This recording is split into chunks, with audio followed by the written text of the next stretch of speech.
Tonight, a king lives. Not because the king deserves to live. Robert Baratheon has spent 17 years on the Iron Throne, earning every death the gods could design for him. Through wine and women, and the slow ruination of a body that was once the finest weapon in the Seven Kingdoms. Tonight, a king lives because a boar's tusk missed an artery by 2 inches, because the maesters worked faster than the blood flowed, because Robert Baratheon's body refused to quit with the same stupid, furious stubbornness that Robert had brought to every fight he'd ever fought, including the ones against himself. A king lives, and the living changes everything: the queen's plans, the hand's fate, the names of 3 golden-haired children, and a war that was coming whether the king drew breath or not. Because the question was never whether Robert Baratheon would survive the Boar. The question was whether the 7 kingdoms would survive Robert Baratheon. The Boar. What should have killed him? The Boar came out of the tree line like a black boulder rolling downhill. Robert saw it. Robert saw it through the haze of wine. The wine that Lancel Lannister had been pouring all morning. The wine that was stronger than Robert's usual, and that Robert had been drinking. Because drinking was what Robert did on hunts, and the hunting was an excuse. And beyond the excuse sat the bottle, and the bottle was the only honest companion Robert had left. The Boar was enormous, 200 pounds of muscle and tusk, and the killing instinct that the forest bred into its animals the way the Red Keep bred cruelty into its kings. The Boar charged, and Robert raised the spear, and the spear should have found the mark, should have punched through the thick hide and into the heart, and ended the hunt with the clean efficiency that Robert's body remembered from 20 years ago, even if Robert's body could no longer produce it. The spear missed. Not missed, glanced. The point hit the Boar's shoulder instead of its chest, sliding off the bone, opening a wound that was bloody but not fatal, and the Boar kept coming. The Boar hit Robert in the gut. The tusk, curved, yellow, filthy with forest mud. The tusk punched into Robert's belly, and Robert felt the pain arrive with the sound of his own voice screaming, and Robert screamed the scream of a king discovering that he was meat. That the Boar did not care about crowns or kingdoms or the Baratheon name. The Boar cared about the tusk, and the tusk was in Robert's belly, and Robert was falling. Barristan Selmy moved. The Lord Commander of the Kingsguard, the Old Knight, the legendary knight, Barristan the Bold, who had killed Maelys the Monstrous on the Stepstones, and who had stormed the walls of Duskendale, and who was now, at 63, still faster than any man in the Kingswood. Barristan's sword found the Boar's neck. The stroke was clean, the clean stroke of a man who had been killing since before Robert was born, and whose killing was the craft, and the craft was perfection. The Boar's head came half off. The Boar collapsed. The Boar died on top of the king it had just gutted. The animal's blood mixing with the king's blood on the forest floor. Your Grace. Barristan pulled the Boar off Robert. The pulling required strength that Barristan should not have had, 63 years old, in full armor, pulling 200 pounds of dead animal off a wounded king. But Barristan had the strength because Barristan needed the strength, and needing was having when the alternative was a dead king in the dirt. Robert lay on the forest floor. The wound was visible. The tusk had opened a gash in Robert's belly, long and ugly and bleeding with the steady persistence of a wound that intended to kill.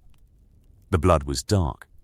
The blood was the wrong color, too dark, the color that meant organs. The color that meant the wound was not surface damage, but the deep kind that maesters feared and soldiers recognized as the dying color. Get the maesters, Barristan said. To the hunting party, the lords and knights and squires who had been standing in the trees watching their king fight a boar, and who were now standing in the trees watching their king bleed. Get the maesters. Now. Lancel Lannister ran. The boy ran with urgency, the urgency of a squire who had been told to give the king strong wine, and who was now watching the king die, and whose watching was the guilt, and the guilt was the running, and the running was the speed that guilt produced. Robert was conscious. Robert was conscious because Robert Baratheon did not lose consciousness from pain, not at Storm's End, not at the Trident, not in 17 years of hangovers that would have killed lesser men. Robert was conscious, and Robert was looking at the sky through the Kingswood canopy, and Robert was thinking the thought that wounded men think, which is, this is stupid. This is a stupid way to die. Killed by a pig in a forest. The man who killed Rhaegar Targaryen on the Trident, killed by a pig. How bad, Robert said. Not a question. A demand.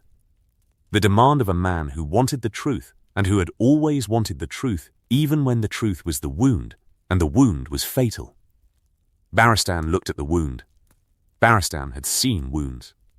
Barristan had seen every kind of wound that steel and wood and animal could produce, and Barristan had catalogued the wounds by category.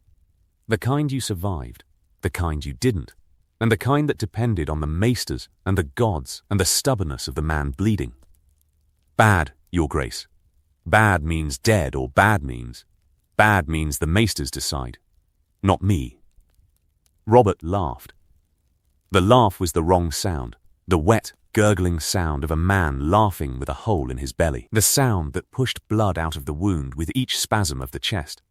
The maesters, the bald men with the chains. They're going to decide whether the king lives or dies. They'll do their work, Your Grace. Their work. Their work. Ned should be here. Ned would. Robert stopped. The pain arrived and stole his words. The real pain. The pain that followed the shock. The deep, grinding, organ-level pain that said, the tusk went further than you think. The tusk went into places that tusks are not supposed to go. Don't talk, Your Grace. Don't tell me, Robert coughed. Blood on his lips. Red on the black beard. Don't tell me what to do, Selmy. I'm the king. I'll talk if Robert did not finish the sentence. Not because Robert lost consciousness, because the pain stole the words. The pain took the sentence out of Robert's mouth and replaced it with the sound that pain made, which was silence and the grinding of teeth and the refusal to scream, because kings did not scream. Robert Baratheon had screamed once, at the Trident, when the warhammer found Rhaegar's chest and the rubies scattered, and the screaming was triumph. That was the only scream Robert had ever allowed. This scream, the pain scream, the boar scream, Robert swallowed it. The swallowing cost more than the wound. The maesters arrived. 2 of them. The Kingswood was close enough to King's Landing that the ravens had reached the Red Keep, and the maesters had ridden out with the speed that a dying king demanded. The maesters examined the wound. The maesters exchanged the look that maesters exchanged when the wound was the kind that killed, and the patient would die, and the dying was not something you said in front of the patient. Out with it, Robert said. Eyes closed, teeth clenched. The blood still coming, slower now, the body doing what bodies did, trying to clot, trying to save itself from the stupidity of the mind that had driven it into a forest with too much wine and not enough sense. The tusk penetrated the abdominal wall. Your Grace. The bowel may be, am I going to die? We must get you to the Red Keep. We must clean the wound, and am I going to die? The maesters exchanged the look again. The look said, probably. The look said, the wound is deep, and the bowel is likely perforated, and the infection will set in within 2 days, and the infection will kill him within 4. The look said, start writing the succession documents. The wound is serious, Your Grace, but survivable. If we act now. The if was the word.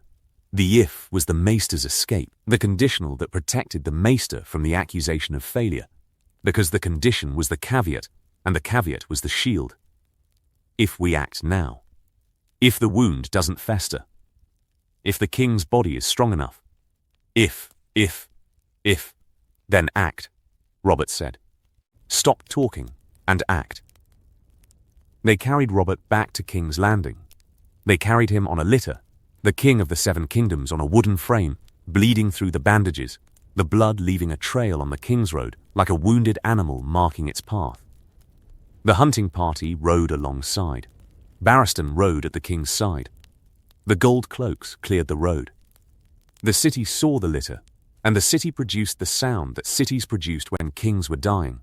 The murmur, the growing wave of voices and rumors that spread from gate to street to alley to tavern with the speed that bad news traveled, which was faster than ravens. The king was carried into the Red Keep. The king was carried to his chambers. The maesters went to work, the cutting and cleaning and sewing that the citadel trained, and that the citadel practiced on corpses, and that the maesters were now practicing on a man who was not yet a corpse, but who smelled like one. The wound was cleaned. The bowel was nicked, not perforated. The nick was the difference. The nick was survivable where the perforation was fatal, and the difference between the nick and the perforation was the 2 inches that the tusk had missed. 2 inches to the left, and the bowel was torn open, and Robert Baratheon died within the week. 2 inches to the right, and the tusk missed the bowel entirely, and Robert Baratheon walked away with a scar and a story. 2 inches. The margin between one world and another. The maesters sewed. The maesters packed the wound with boiled linen and herb poultices and the medicines that the citadel kept for wounds that might kill, and that might not. The maesters announced, the king lived. The king would recover. The king would need weeks of rest, and the rest was the prescription. And the prescription was no wine, no women, no movement. Robert Baratheon would follow none of these prescriptions.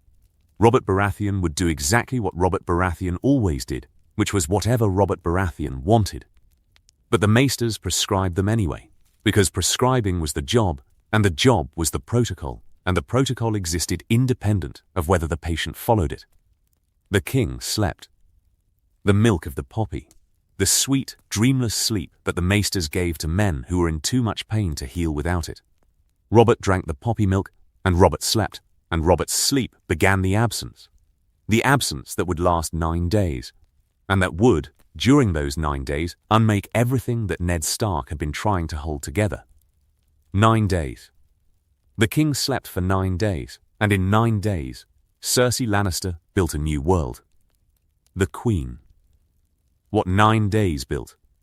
Cersei moved on the first day.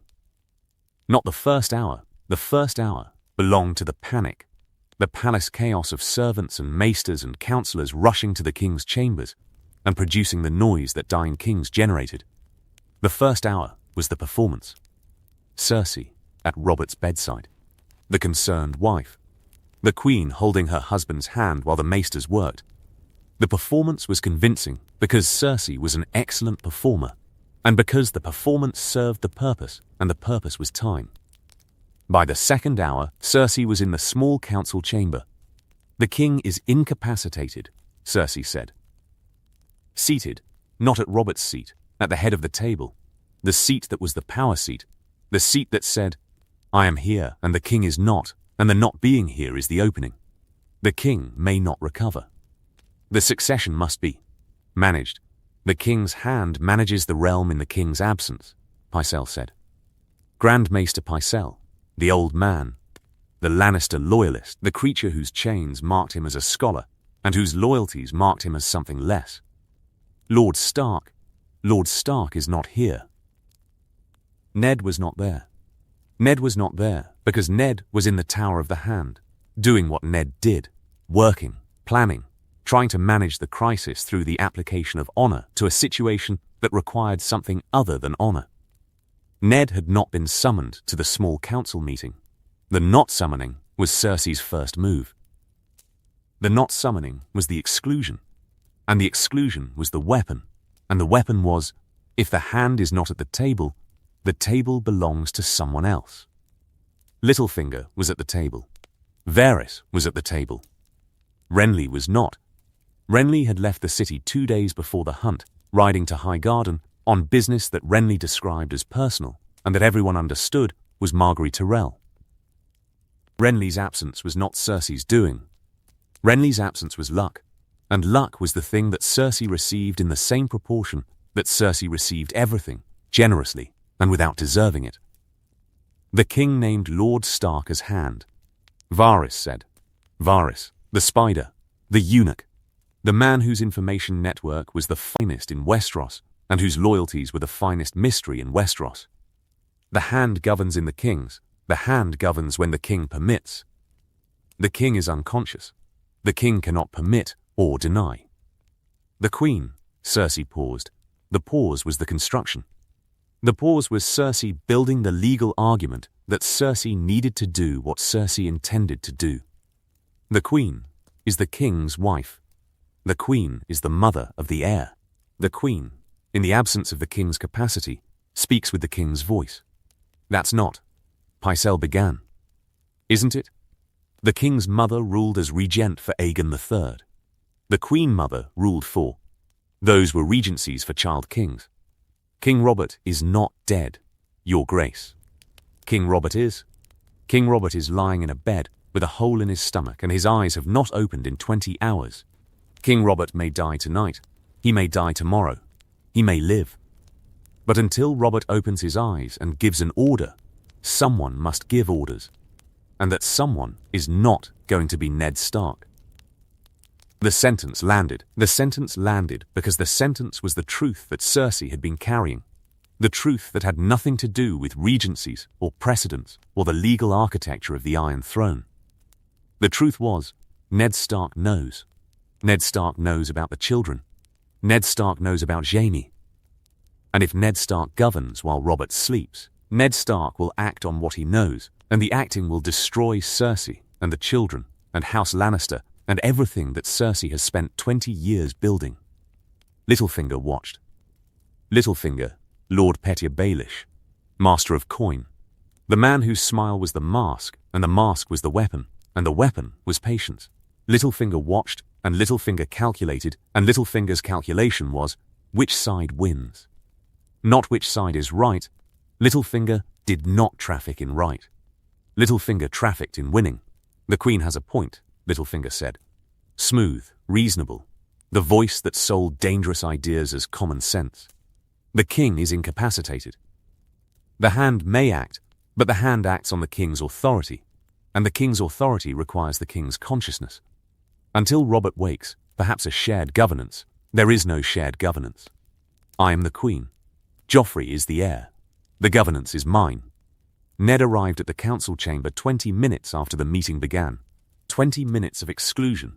20 minutes in which Cersei had established the frame, and the frame was, the Queen governs. Not the hand. The Queen. Ned entered. Ned saw the seating. Ned saw Cersei at the head. Ned saw the faces, Pycelle's discomfort, Varys's blank mask, Littlefinger's thin smile. Ned read the room the way Ned read everything, honestly, directly, with the blunt assessment of a man who trusted his own judgment and whose judgment said, this is wrong. This is a seizure. This is Cersei taking what Cersei should not take. The king named me Hand, Ned said. Standing, not sitting, because sitting meant accepting the arrangement, and the arrangement was Cersei's, and the accepting would be Ned's surrender. The hand governs in the king's absence. The king is not absent. The king is dying. The king is recovering. The maesters. The maesters say what maesters say. The maesters hedge.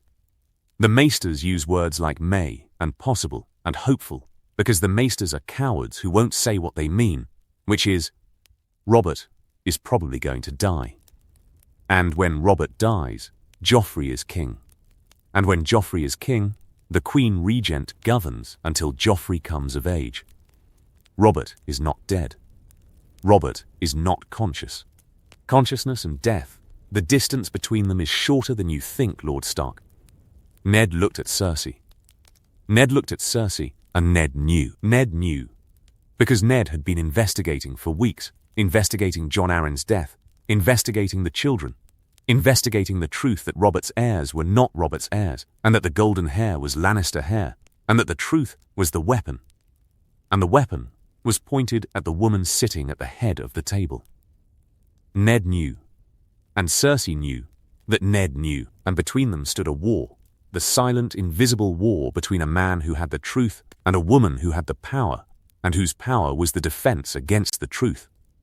I told you to leave, Ned said, not loudly, the Stark voice, the northern voice, the voice that did not need volume because the words carried their own weight. I told you to take the children and leave King's Landing. And I told you, you told me nothing. I gave you a warning. I gave you mercy. I told you what would happen when Robert learnt the truth. And instead of running, Ned gestured at the table, at the arrangement, at the seizure. Instead of running, I'm governing. Because governing is what queens do when kings are bleeding to death in their beds.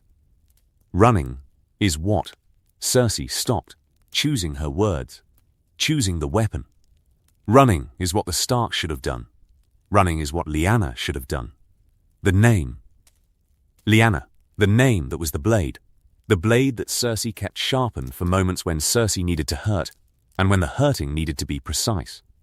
Cersei said Lyanna, and the name hit Ned in the place where the name always hit. In the memory, in the loss. In the wound that 17 years had not healed, because some wounds were designed never to heal. Don't what? Don't mention the dead girl that my husband spent 20 years mourning instead of ruling? Don't mention the ghost that I've been competing with since the day Robert put a crown on my head and called me by her name on our wedding night? Don't mention Lyanna? This isn't about... Everything is about Lyanna. Robert's drinking is about Lyanna. Robert's whoring is about Lyanna. Robert's hatred of me is about Lyanna. You want to tell Robert the truth about my children? Tell him this truth first. I gave him 3 children, and he gave me nothing. Not a kind word. Not a sober evening. Not a single moment where he looked at me and saw me instead of her. So I found someone who did. I found someone who... Your brother. The word detonated. The word was the truth that Cersei had been dancing around and that Ned had just thrown on the table like a severed head. Your brother. Jaime, the Kingslayer. The Golden Twin, the truth that Jon Arryn had died for, and that Ned had nearly died for, and that was now sitting in the small council chamber like a fire waiting to spread. Littlefinger's expression did not change. Varys's expression did not change. Pycelle's expression changed, the old man's face producing the shock that the old man's politics could not suppress. The shock of a Lannister loyalist hearing the accusation that would destroy the house he served. Leave us, Cersei said. To the council, all of you. Leave. They left. They left because the Queen commanded, and because the accusation was the kind of accusation that men did not want to hear, because hearing meant knowing, and knowing meant danger. Littlefinger left with the smile. Varys left with the blankness. Pycelle left with the shuffling retreat of a man who had just heard the death sentence of everything he'd spent his career protecting. Ned and Cersei. Alone, you won't tell him, Cersei said. I already told him, before the hunt. I told Robert what Jon Arryn discovered. Cersei's face changed. The change was small, the contraction around the eyes, the tightening of the jaw, the physical response to the information that Cersei had not expected, and that changed every calculation. Robert knew. Robert already knew. Robert went hunting knowing the truth about the children, and the hunting had been Robert's method of processing, through physical violence and alcohol. Through killing an animal in the woods, while the information killed a part of him that would never grow back. Then, Robert chose. Cersei said. Robert didn't choose. Robert ran. Robert does what Robert always does. He went into the forest, and he drank, and he killed something, and he told himself he'd deal with it later, and later is now, and later is Robert lying in a bed with a hole in his gut, and you sitting in his chair. Later is never, Lord Stark. Later is the word that weak men use to postpone the decisions that strong men would make. Robert has been saying later for 17 years. Later I'll be a better king. Later I'll stop drinking. Later I'll deal with my wife. Later, later, later. Robert says later because Robert doesn't want to decide. And the not deciding is the deciding. The deciding to let everything rot. Robert will wake up. Maybe. Robert will wake up and Robert will deal with this. Robert will wake up and Robert will drink himself back to sleep because dealing is the one thing that Robert Baratheon has never done. And when Robert is drunk and sleeping, I will still be here. I will still be governing. I will still be protecting my children from the truth that you want to use as a weapon. The truth is not a weapon. The truth is always a weapon. The truth is the most dangerous weapon in the world, because the truth cannot be argued with, and the truth cannot be bought, And the truth, in the wrong hands, Lord Stark, in your hands, the truth is the death of 3 children who have done nothing wrong except exist. The argument ended because arguments between Ned Stark and Cersei Lannister always ended in the same place, in the wall. The impenetrable wall between honor and survival, between the man who would not lie and the woman who would not surrender. The wall was the impasse, and the impasse was the future, and the future was 9 days of Robert sleeping while Cersei built, and Ned planned, and the building and the planning were the 2 weapons pointed at each other across the body of a king who would not wake up. 9 days. On the 3rd day, Cersei arrested Ned Stark. The arrest happened at night. The arrest happened because Cersei understood timing, understood that the night was the cover, and the cover was the advantage, and the advantage was sleeping men, were slow men. Cersei sent the gold cloaks. Janos Slynt, the commander of the city watch, the man whose loyalty had been purchased with the promise of Harrenhal, and whose purchased loyalty was the strongest kind, because purchased men feared the loss of the purchase more than they feared the gods.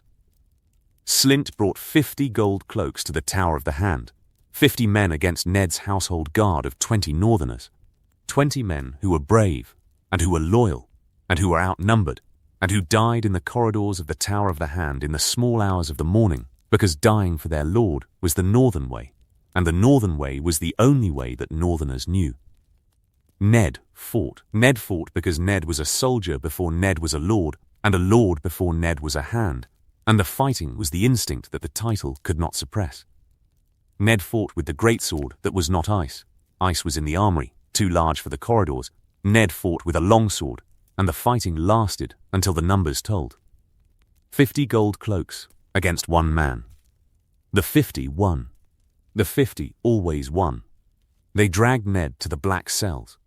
The black cells, the dungeons beneath the Red Keep, the cells where the light never reached, and where the prisoners sat in darkness, and where the darkness was the punishment, because the darkness was the absence of the world, and the absence of the world was the death before death.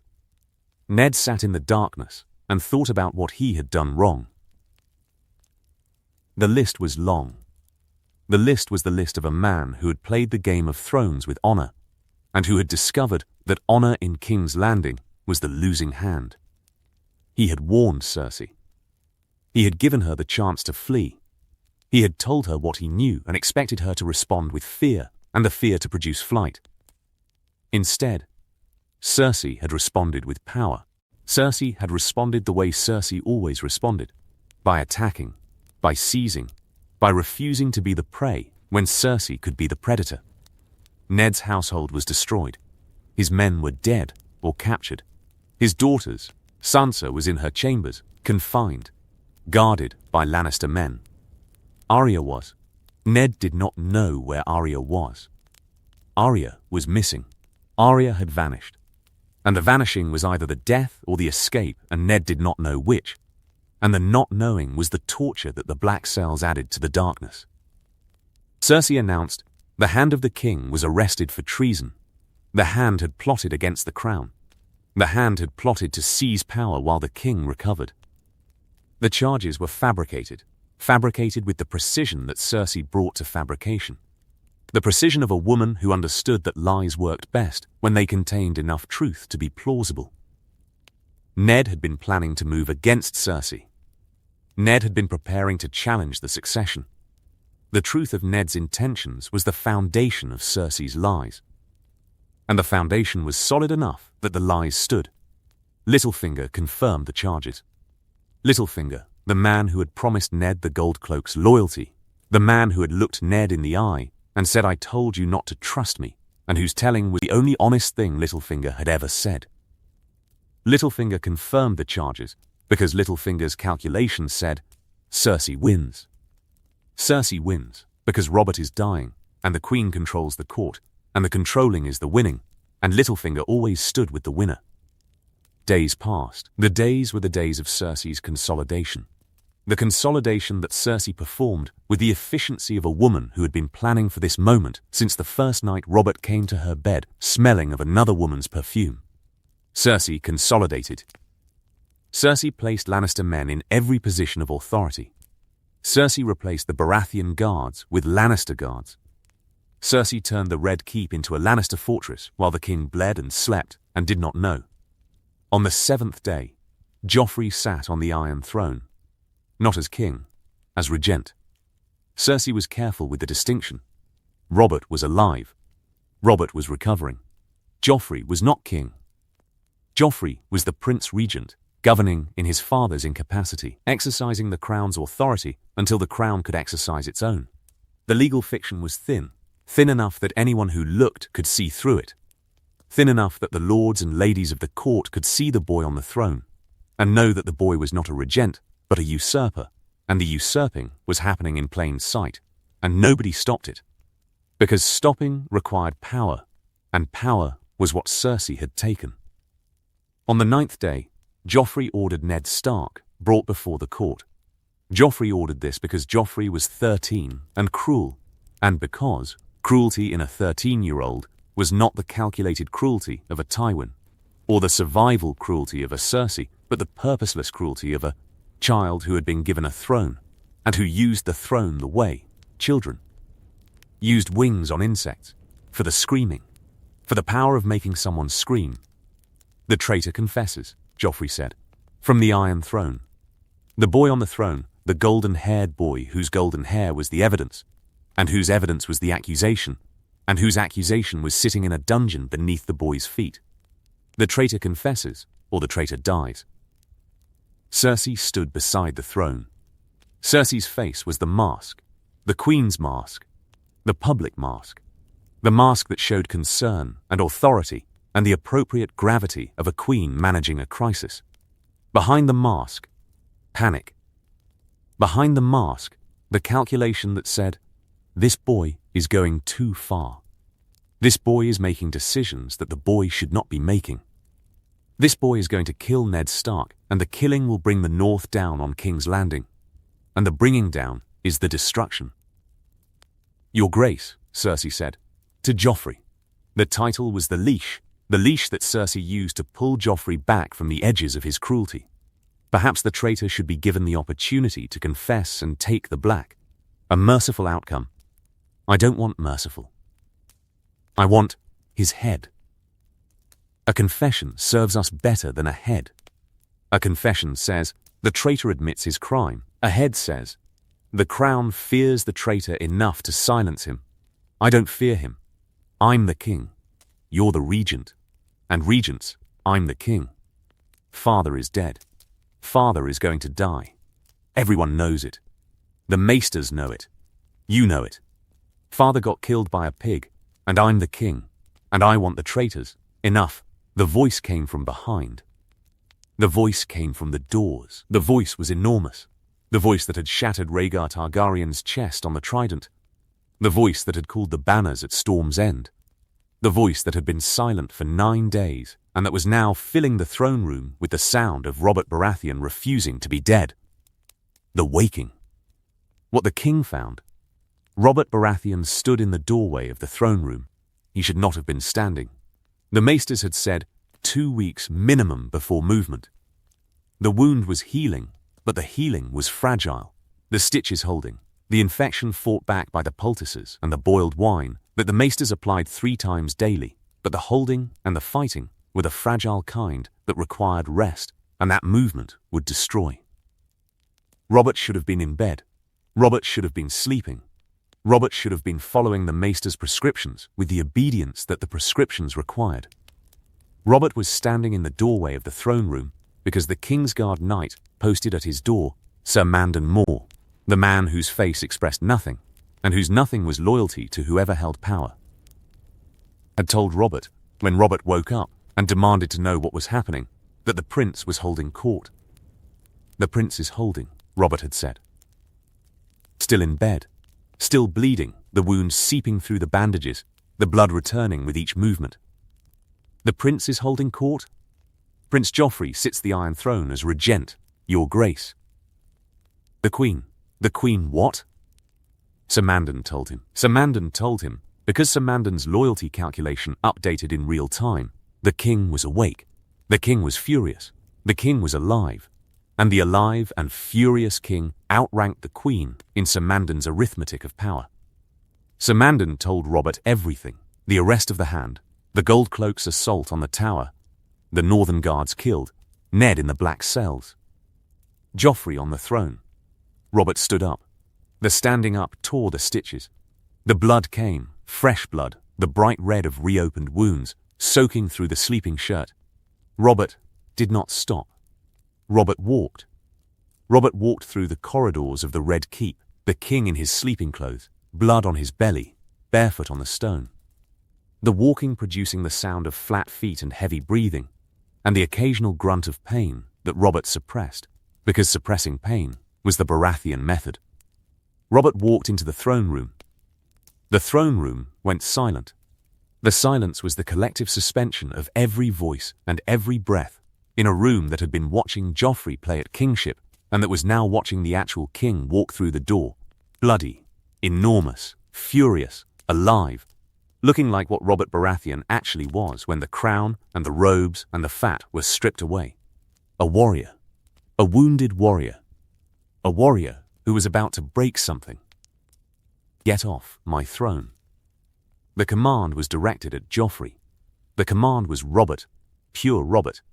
The Robert who did not negotiate, who did not discuss, who did not explore the nuances of political arrangements.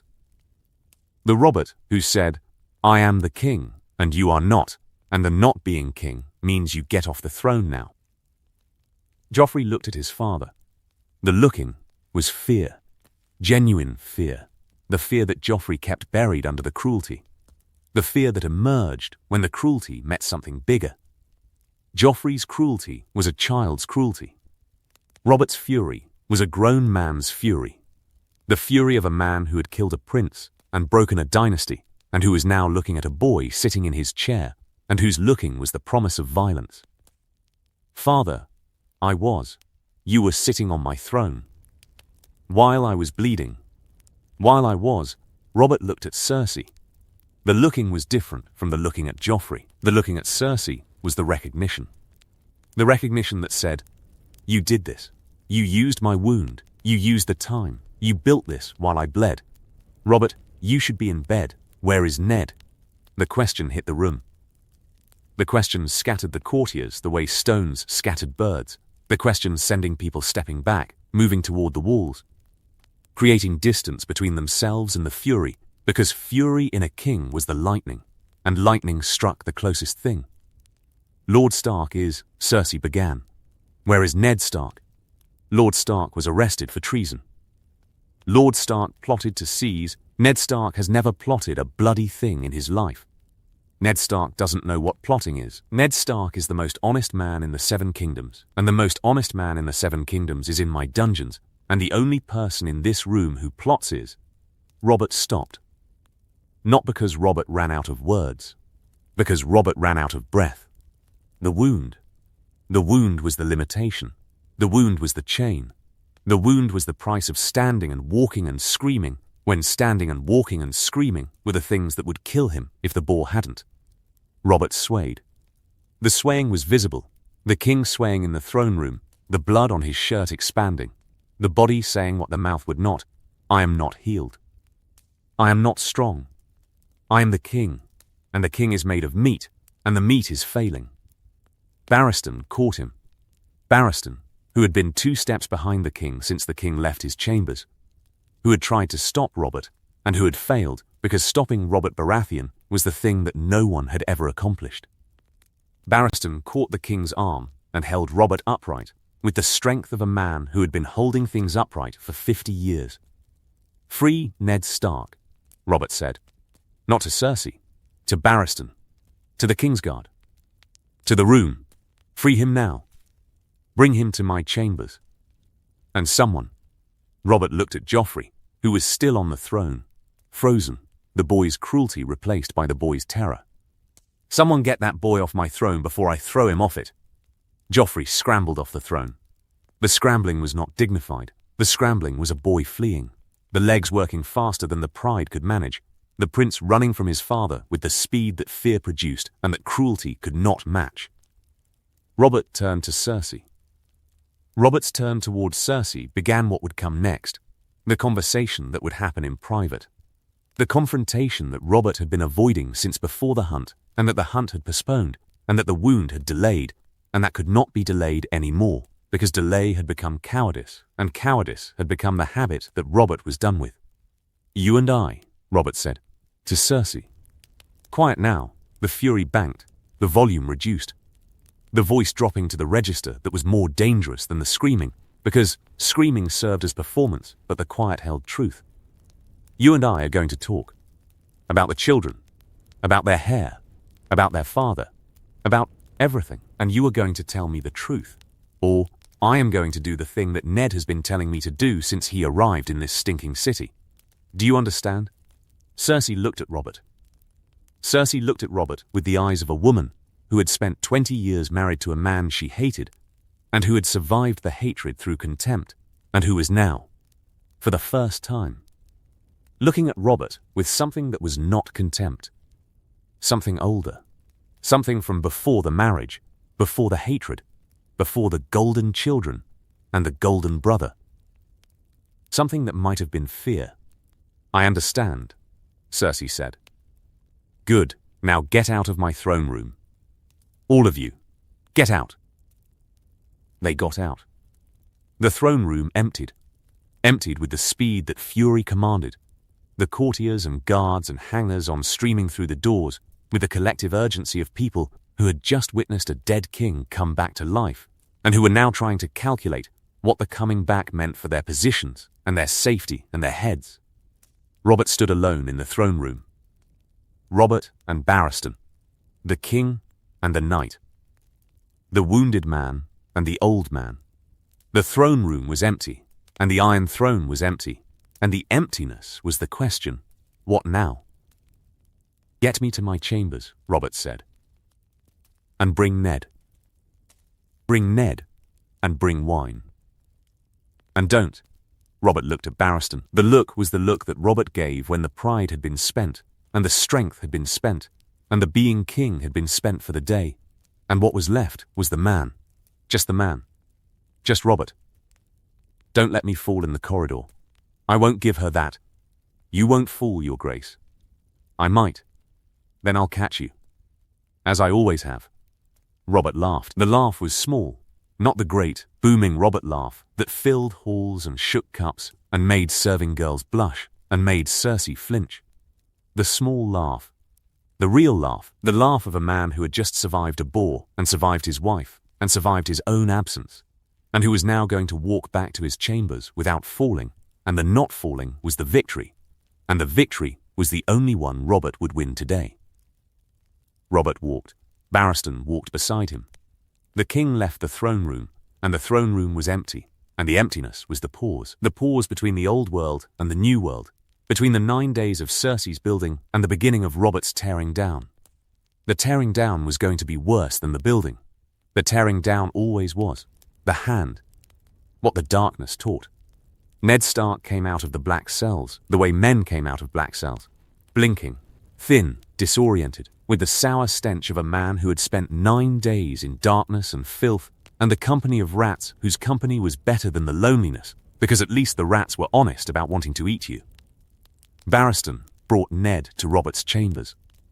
Ned walked on legs that were unsteady, from 9 days of sitting and sitting again in a space too small for walking.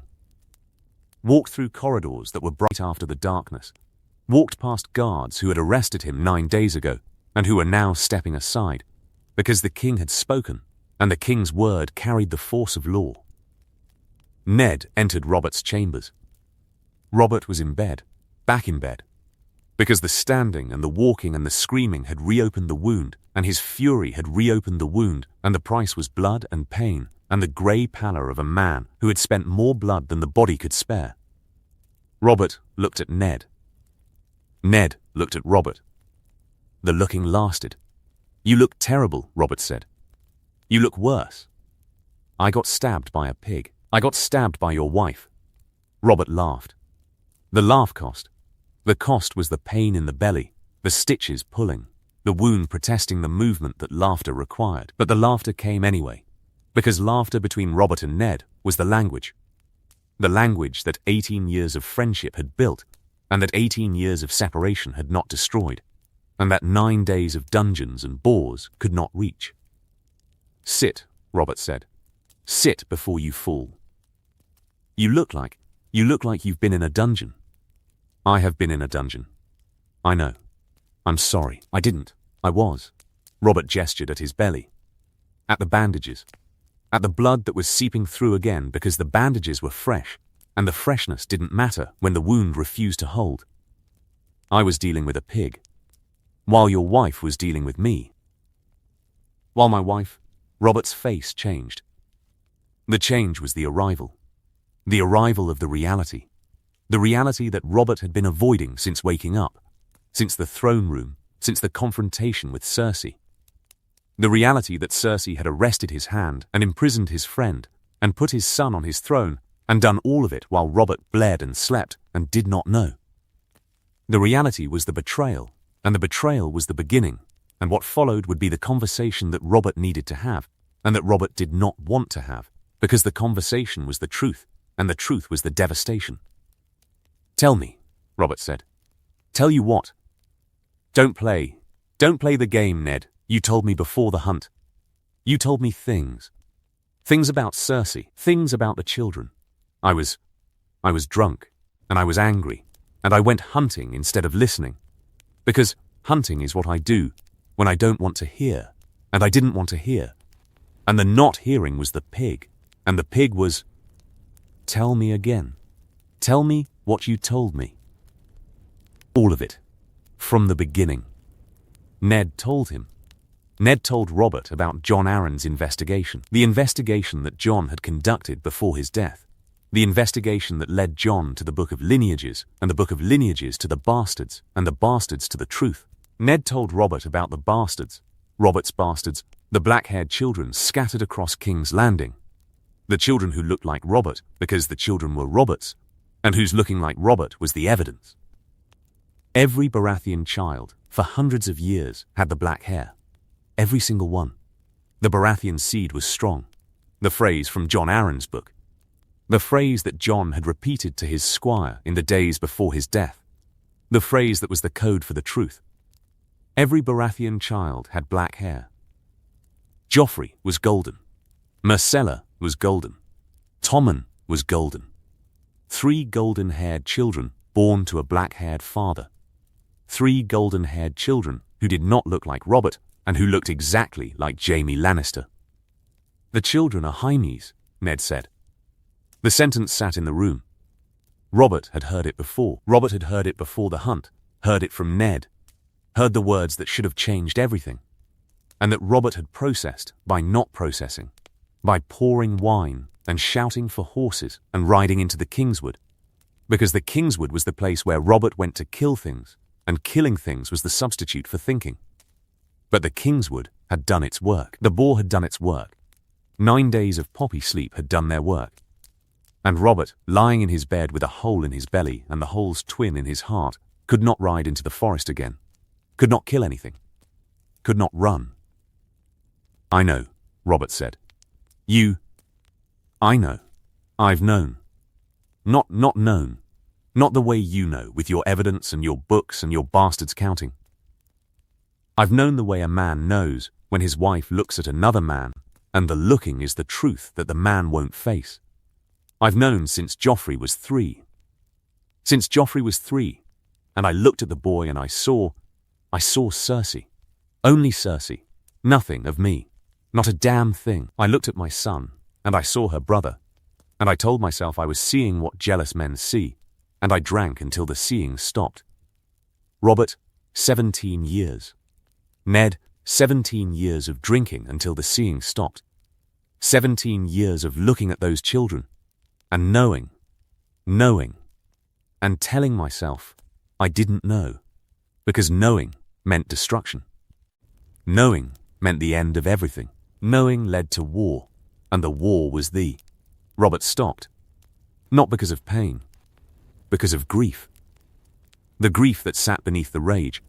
The grief of a man who had spent 17 years raising children who were not his, and loving children who were not his, and hating a wife whose hatred was the mirror of his own, and whose mirror reflected the truth that Robert could not face. "What do you want to do?" Ned asked. "What do I want to do? I want to kill her. I want to kill Jaime. I want to." Robert looked at his hands. The hands that had swung the warhammer, the hands that had crushed Rhaegar's chest, the hands that were now the hands of a fat, wounded man in a bed, and whose holding the warhammer was the memory, and the memory was the ghost of who Robert used to be. "I want to kill them both, and I can't. I can't, because the killing is the war, and the war is the Lannisters, and the Lannisters are, Ned, how many men does Tywin have? 60,000. 60,000. And I have the Stormlands, the North, the Riverlands, through my wife's family. The Vale, possibly. Lisa is unpredictable, but Jon Arryn's memory carries weight. The Crown's forces, against Lannister gold and Lannister steel. And the Reach? The Reach hasn't declared. The Reach waits. The Reach always waits. The Reach waits to see who wins, and then the Reach joins the winner and calls it loyalty. I know the Tyrells.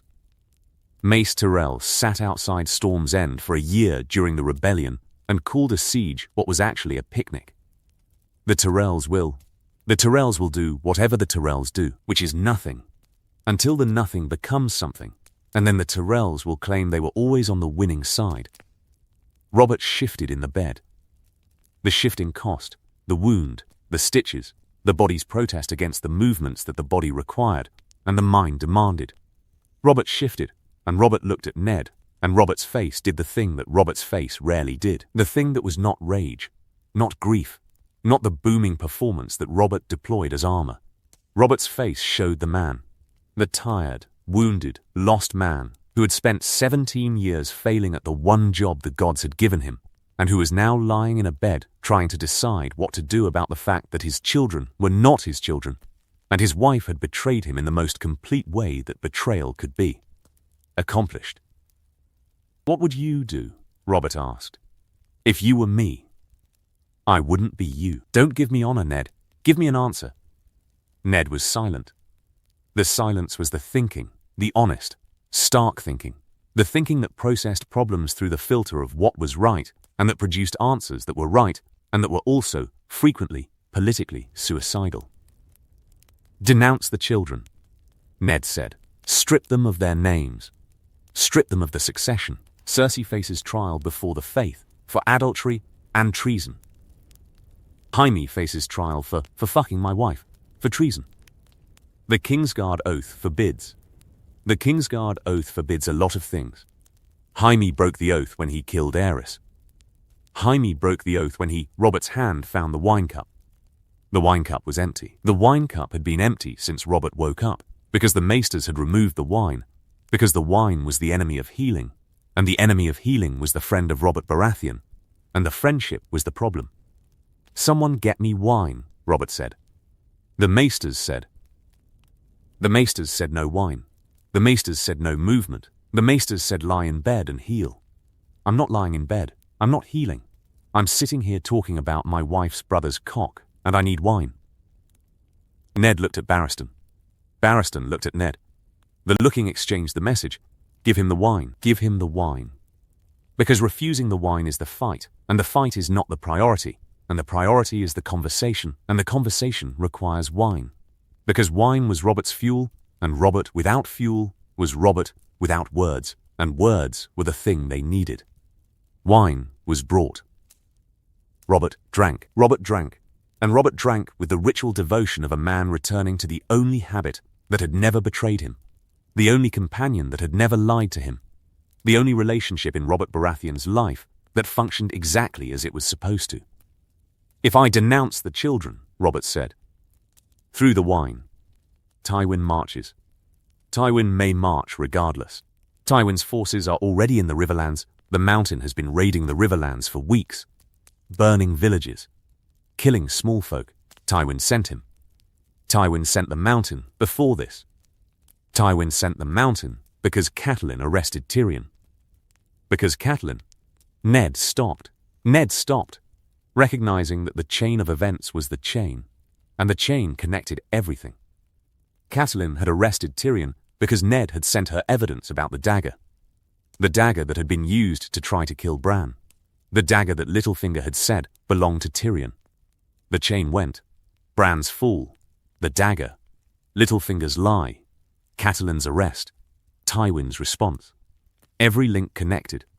Every link led to the next disaster. Everything is connected, Ned said.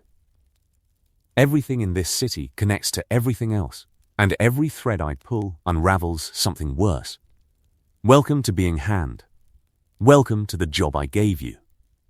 Welcome to thee. Robert drank more wine. Welcome to King's Landing, where nothing is simple and nobody tells the truth, and the only honest man in the city spent 9 days in a dungeon for the crime of being honest. I need to send a raven to Catelyn. Send your raven. Send all the ravens. Tell the North that the king lives. Tell the North that the Hand is free. Tell the North that Robert paused. The pause was the decision arriving. The decision that Robert had been circling since waking up, since the throne room, since the black cells and the confrontation and the truth and the wine. The decision that everything led to, and that everything depended on, and that Robert could not postpone, because postponement had been cowardice, and the cowardice had fed the boar, and the pig was done. Tell the North that the king summons his banners. Tell the Stormlands. Tell the Riverlands. Tell them all. Because when I denounce those children, and I am going to denounce them, Ned, I'm going to stand in the throne room and tell the world that Cersei Lannister's children are Jaime Lannister's children. When I do that, Tywin Lannister is going to come for me with every sword in the West. And I intend to be ready. You can barely stand. I can barely stand today. Give me a month. Give me a month and I'll stand. Give me 2 months and I'll ride. Give me 3 and I'll swing a warhammer again. You won't swing a warhammer again. I will. I will. Because this. Robert's hand went to his belly. To the wound. To the place where the boar had entered, and the world had changed. This is the gods telling me to wake up. This is the gods saying, you wasted 17 years. You drank, and you whored, and you sat on a throne you didn't earn, and you let a Lannister woman make a fool of you. The gods sent the pig. The gods sent the pig to wake me up. The gods didn't send the pig, Robert. Then what sent the pig? A pig sent the pig. And Lancel Lannister sent the wine. The sentence landed.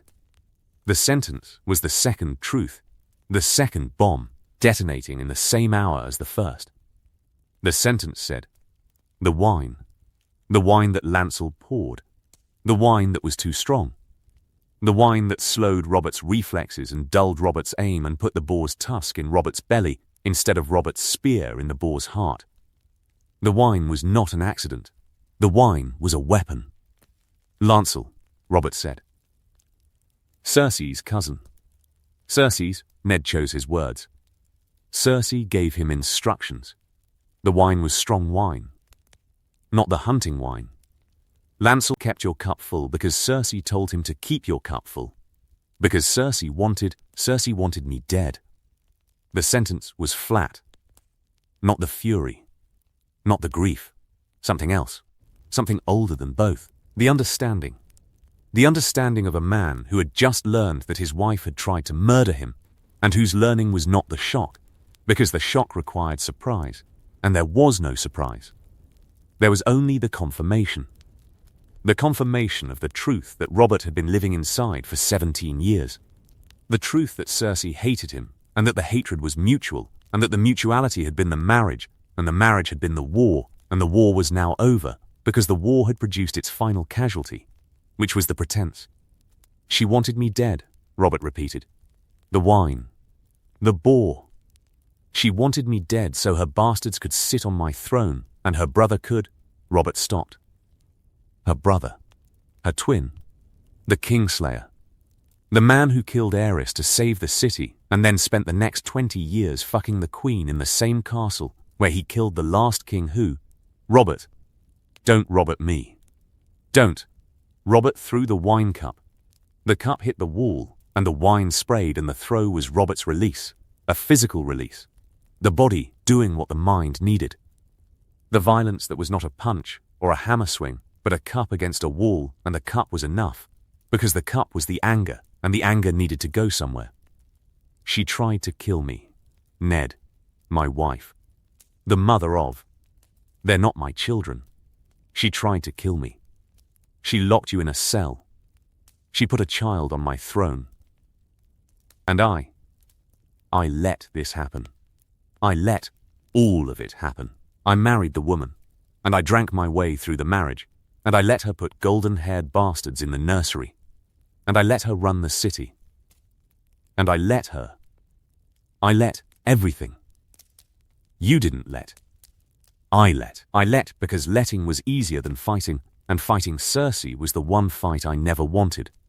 Because fighting Cersei meant facing Cersei, and facing Cersei meant facing myself, and facing myself was... Robert looked at Ned.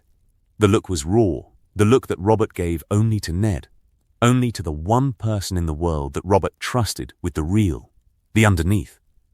The Robert who was not the king, and not the warrior, and not the drunk, but the boy. The boy from Storm's End, who had lost his parents, and who had loved a girl who died, and who had won a kingdom he didn't want, and who had spent 17 years proving that winning was not the same as deserving. Help me, Robert said. Help me fix this. I don't know how to fix this. I know how to fight. I know how to drink. I know how to break things. I don't know how to fix them. That's your job. That's why I brought you south. That's why Ned, I need you to tell me what to do. Ned looked at Robert. Ned looked at his oldest friend. The friend who was bleeding and broken and drunk and lost. The friend who had been king for 17 years and who had learned nothing from the kingship except that the crown was heavy and the wine was sweet and the combination was the ruin. The friend who was asking for help and whose asking was the first honest thing Robert had done since putting the crown on his head. First, Ned said, we secure Cersei. Cersei and Jaime, they're in the Red Keep, the cells. Both of them, guarded by men who answer to you, not to her. Jaime is in the King's Guard. Jaime is a traitor. Strip his white cloak, put him in chains. And Cersei? Cersei is a prisoner, not a queen, not a wife. A prisoner who attempted to murder the king and who conspired to put illegitimate children on the throne. The charges are treason. The penalty is death. The penalty is death. But the executing, Robert, the executing is the war. Tywin Lannister will not permit his daughter to be executed. Tywin will march. Then, Tywin marches, and when Tywin marches, I crush him. The way I crushed the Targaryens. The way You crushed the Targaryens at 20. You're 36 with a hole in your belly. The crushing is not guaranteed. The crushing is Robert Baratheon with a warhammer and a grievance. The crushing has always been guaranteed. The crushing was guaranteed when you were young and strong and sober. You're none of those things. The honesty hit. The honesty hit because Ned's honesty always hit. The northern honesty, the blunt assessment delivered without padding. Because padding was the southern art, and the southern art was the lie, and Ned Stark did not lie. Robert was not young. Robert was not strong. Robert was not sober. Robert was a fat, wounded, drunk man in a bed, and the gap between what Robert was and what Robert remembered being was the gap that 17 years of the throne had carved, and that the throne would continue to carve until the carving reached bone. Then what? Robert asked. Quiet now. The fury spent. The wine working. If I can't crush him myself. What? You don't have to crush him yourself. You have the realm. You have the north, 30,000 men. You have the Stormlands, 20,000. You have the Riverlands, 10, maybe 15,000. You have Stannis.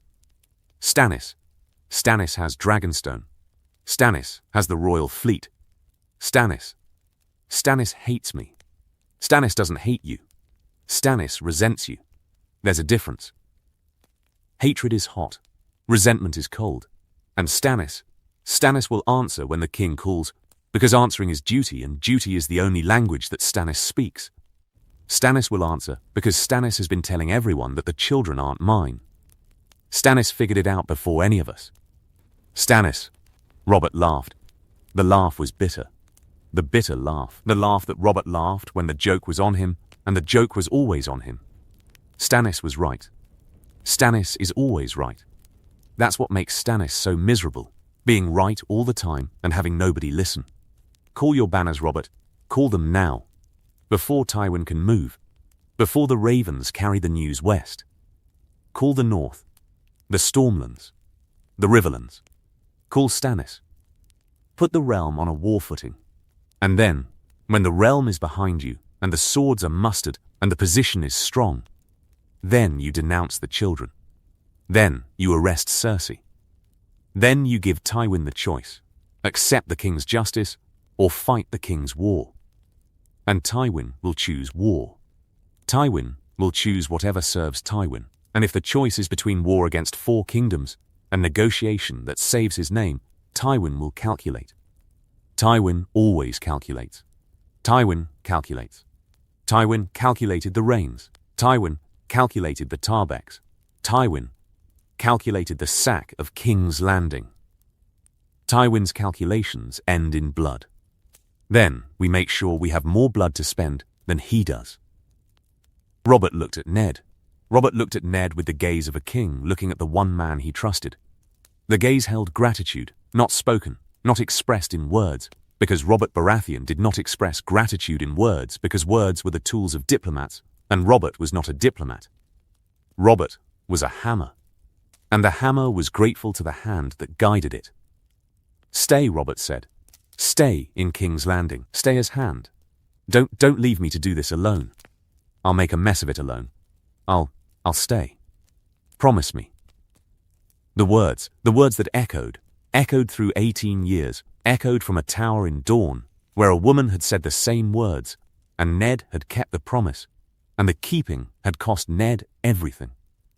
Promise me. The words that Robert said without knowing what they echoed, and that Ned heard knowing exactly what they echoed, and the knowledge weighed on Ned, and the weight came from the promise within the promise, the secret, Jon. The truth about Lyanna's son that Ned carried, and that Robert could never know. Because the knowing would be the death of the boy, and the death of the boy would be the death of the promise, and the death of the promise would be the death of Ned's honor. I promise, Ned said, the lion's daughter. What Cersei chose, Cersei Lannister was put in a tower cell on the evening of the 9th day. Not the black cells, not the dungeons. A tower cell, a room in Maegor's holdfast with a window and a bed and a lock on the door and guards outside who were Baratheon men, not Lannister men, and whose Baratheon-ness was the difference between imprisonment and execution. The tower cell was the compromise between Robert's fury and Ned's pragmatism. Jaime was harder. Jaime Lannister, Sir Jaime of the Kingsguard, the Kingslayer, the Golden Lion. Jaime was in the White Sword Tower when the order came. The order came through Barristan's Selmy because Barristan was the Lord Commander, and the Lord Commander was the authority that Jaime might obey, and might not, and the might not was the danger. Barristan found Jaime in the White Sword Tower's common room. Jaime was cleaning his sword, the casual maintenance of a man who cleaned his sword the way other men cleaned their teeth. Not because it was necessary, but because it was habit, and habit was the structure that held men together when everything else fell apart. The king has ordered your arrest, Barristan said. Jaime looked up from the sword. The looking up was slow, the slow, lazy look that Jaime gave to everything. The look that said, I have heard surprising things before, and this is not surprising, because nothing surprises me. Because I killed a king at 17, and killing a king at 17 set a ceiling, and nothing since has risen high enough to surprise. Has he? Sir Jaime. Put down the sword. The sword is already down, Sir Barristan. It's on a cloth. I'm polishing it. The king has ordered. I heard what the king ordered. The king ordered my arrest. The king who has been lying in a bed for 9 days while his wife ran his kingdom. The king has ordered the arrest of the man who has been guarding that bed for 9 of those days. The irony is, what's the word when irony becomes something else? Something thicker? Sahaimi. Something thicker than irony. Something that tastes like iron and sounds like laughter and feels like, tragedy. That's the word. The irony becomes tragedy. I've been guarding the king while the king's wife locks up the king's friend and puts the king's son on the king's throne. And now the king wakes up and arrests me. Because I fucked the queen. Because the children, Jaime stopped. Jaime stopped, arriving at the edge that Jaime had been dancing along for 20 years. The edge between the secret and the world. The edge between the lie and the truth. The edge between Jaime Lannister the Kingsguard and Jaime Lannister the father. Because the children are mine, Jaime said. Not loudly, not defiantly. With a flatness that was worse than defiance. The flatness of a man who had been carrying a weight for 20 years and who was now setting the weight down, and the setting down was the relief, and the relief was the exhaustion, and the exhaustion was the truth. Put down the sword, Sir Jaime. Come with me. And if I don't, then I will take you. And one of us will die. And the dying will be pointless. Because the dying will not change the truth, and the truth is that the king knows, and the knowing is the end. Jaime looked at Barristan. Jaime looked at the old knight, the legendary knight. The knight who was everything that Jaime should have been, and that Jaime's choices had prevented. Barristan Selmy, who had served 3 kings and never broken a vow. Barristan Selmy, who had killed in battle and protected in peace, and who had been a Kingsguard in the way that Kingsguards were supposed to be. Jaime looked at Barristan, and Jaime saw the judgment. The judgment that said, you dishonored the white cloak. You dishonored everything the cloak meant. I didn't dishonor it, Jaime said. Soft, almost to himself. The cloak was already dishonored when they gave it to me. The cloak was dishonored when Aerys wore it. When Aerys used the Kingsguard as, we stood outside the door. Sir Barristan, you and I, we stood outside the door while Aerys raped his wife, and we listened to the screaming, and we did nothing, because the cloak said protect the king, and the king raped his wife, and the cloak covered the crime. I broke one vow. One, and the breaking saved the city. The breaking saved 500,000 people from burning. And the realm gave me a name for the breaking. Kingslayer. The realm took the one good thing I did and turned it into the sword, Sir Jaime. Jaime put down the sword. Jaime stood. Jaime held out his hands, the golden hands, the swordsman's hands. The hands that had killed a king and fathered 3 children, and that were now being bound in chains because fathering children had become the crime, while killing a king had not. The things I do for love, Jaime said. Barristan took Jaime to the cells. Not the black cells, a tower cell, like Cersei's. Because Barristan understood that a Lannister in chains was a provocation, and a provocation was a calculation, and the calculation was, how much can Tywin tolerate before Tywin marches? The tower cells were the limit. The tower cells said, your children are prisoners, not condemned. The tower cells said, there is room for negotiation. The tower cells said, the king is angry, not murderous. The distinction between angry and murderous was the space in which diplomacy operated. The distinction was shrinking. The children. What innocence cost? The children were the problem that nobody wanted to solve. Joffrey, Myrcella, Tommen. 3 children. 3 golden-haired children who had been prince and princess and prince, and who were now bastard and bastard and bastard, their names changing from Baratheon to, what? Waters? Hill? The bastard names depended on the geography, and the geography was the confusion because the children were born in King's Landing, but their father was from the Westerlands, and the jurisdiction of bastardy was a question that the law had never anticipated because the law had never anticipated a queen cuckolding a king with her own brother. What happens to them? Ned asked. The question was asked in Robert's chambers.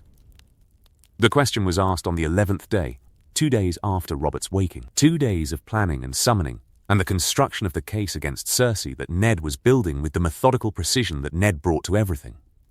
The case was the architecture, and the architecture required answers to questions that the architecture could not avoid. What happens to what? The children. Joffrey, Myrcella, Tommen, Robert's face did something ugly. The ugly was the hatred. The hatred for the children who were not his.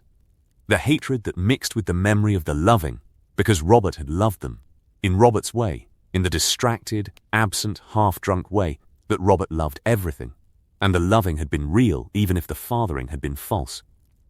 They're bastards. They're children. Tommen is 8. Myrcella is. Myrcella is Jaime's daughter. Tommen is Jaime's son. Joffrey is Jaime's. Robert's hand closed on the wine cup. The fist closed as anger arrived. Joffrey sat on my throne. Joffrey ordered my hand executed.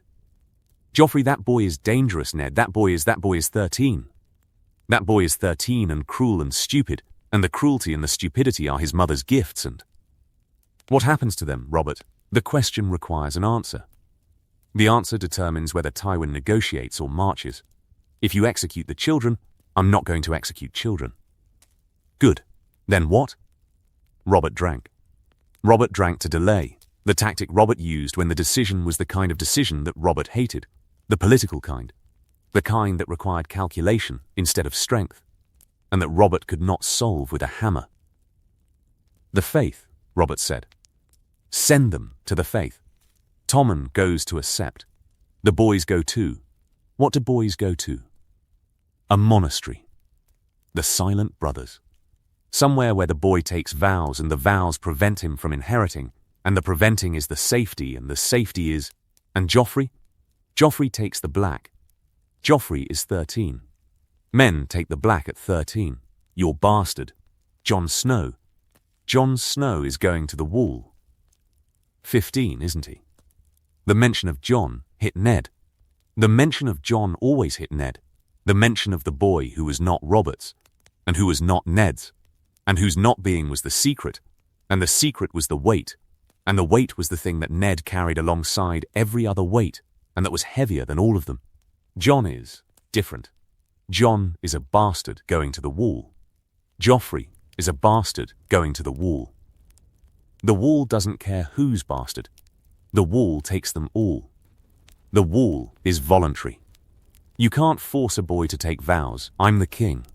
I can force anything. The boy takes the black, or the boy sits in a cell for the rest of his life. Those are the options. The boy is dangerous. The boy has spent 13 years believing he's a prince, and the unbelieving is the breaking, and the breaking is the danger. A broken prince who thinks he's been cheated, that's the rebellion. Ned, that's the future rebellion. That's the boy who comes back in 20 years with a foreign army and says, the throne is mine, and the taking back is the justice. Ned looked at Robert. Ned's face was the Stark face, the face that processed difficult truths through the filter of what was right, and that produced the grimace that meant, this is ugly, and the ugliness is the reality, and the reality is the thing I have to work with. Send Tommen to the faith. Send Myrcella to the Silent Sisters. Joffrey goes to the wall. Not as punishment, as mercy, as the king's mercy to children who didn't choose their parents. Mercy, the word matters, Robert. Call it punishment, and Tywin fights. Call it mercy, and Tywin can accept mercy. Tywin cannot accept punishment. The difference between the words is the difference between war and peace. I don't want peace with Tywin Lannister. You need peace with Tywin Lannister. You need peace long enough to rebuild, long enough to heal, long enough to find a new wife and produce a real heir and stabilize the succession. War now is what Tywin wants.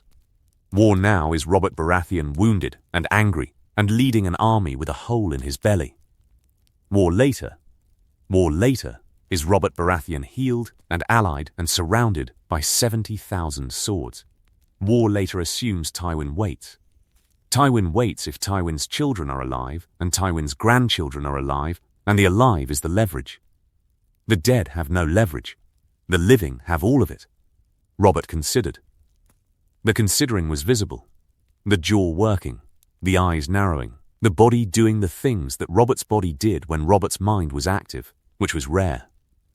Because Robert's mind was usually drowned in wine, and the drowning kept Robert absent, and the absence defined the governance by neglect that had defined Robert's reign. But not now.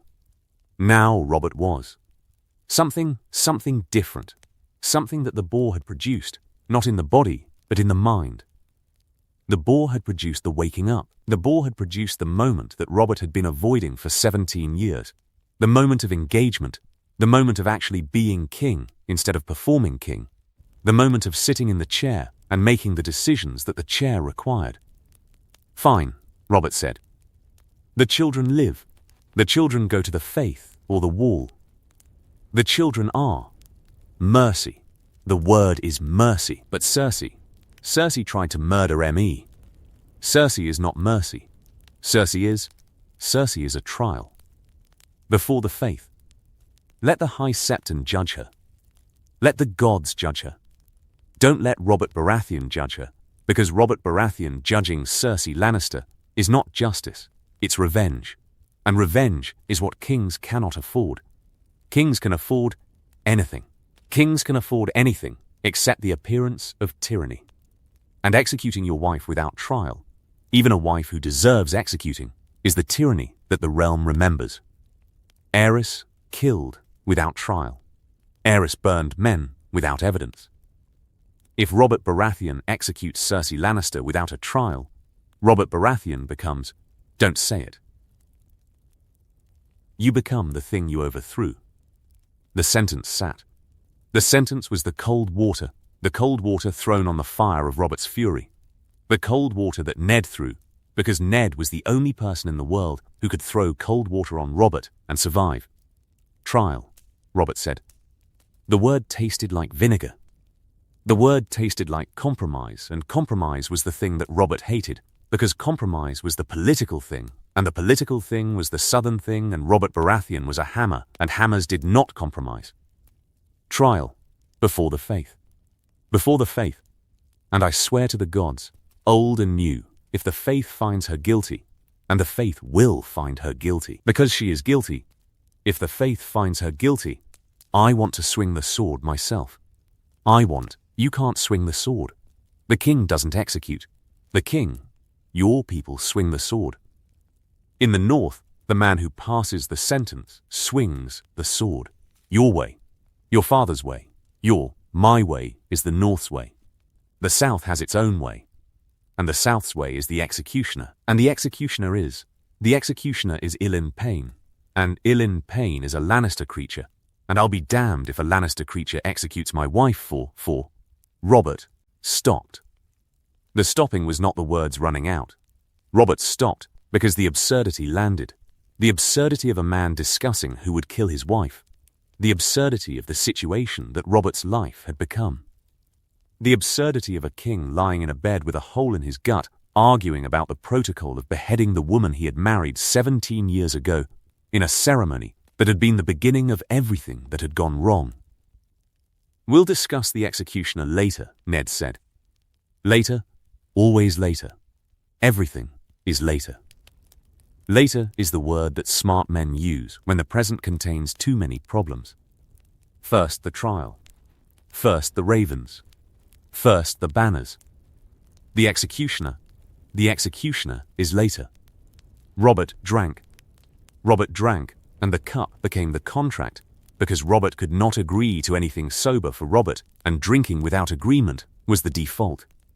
Robert drank, and Robert agreed, and the agreement marked a beginning, the start of a plan, the beginning of the response, the beginning of the reckoning that had been 17 years in the making, and that was now arriving with the force of a boar's tusk, and the inevitability of a truth that could no longer be denied. The lion. What Tywin answered. The raven reached Tywin Lannister at Harrenhal on a morning when the fog sat on the God's Eye like a burial shroud.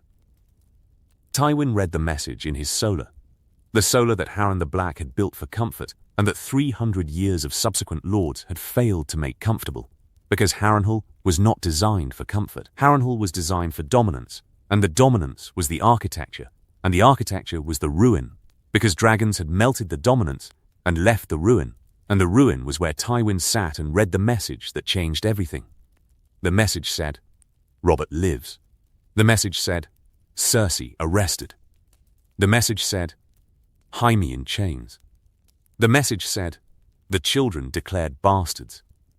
Tywin put the message down. Tywin did not react. Tywin Lannister's face was the mask.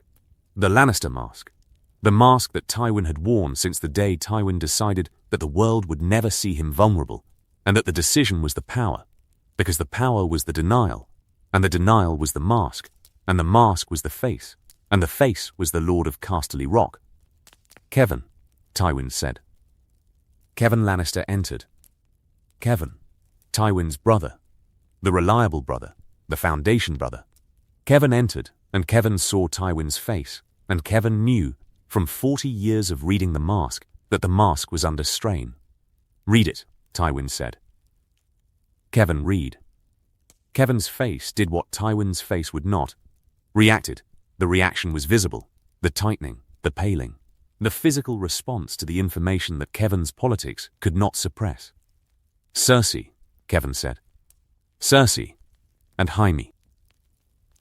And Jaime. And the children. All of it. Everything that Cersei built. Everything that Cersei's stupidity produced. Everything that I warned her about. Warned her. Kevan, I warned her. I told her to be careful. I told her that the risk. Tywin stopped. Tywin stopped himself, reasserting the iron control he exercised over himself with the same iron discipline that Tywin exercised over his armies and his bannermen and his family. Tywin did not rant. Tywin did not rave. Tywin processed. What are the options? Kevan asked. The options are war or negotiation, and the war is the destruction, and the negotiation is the humiliation, and the choice between destruction and humiliation is the choice that Cersei has given me by being too stupid to keep her legs closed. The sentence was the anger. The sentence was as close to uncontrolled anger as Tywin Lannister came. The anger that broke through the mask in the form of crude language, and the crude language was the tell, and the tell said. Tywin was furious. Not at Robert. Not at Ned. At Cersei. At the daughter whose appetites had endangered the house, and whose endangering was the betrayal, and the betrayal was the familial kind, which was the worst kind.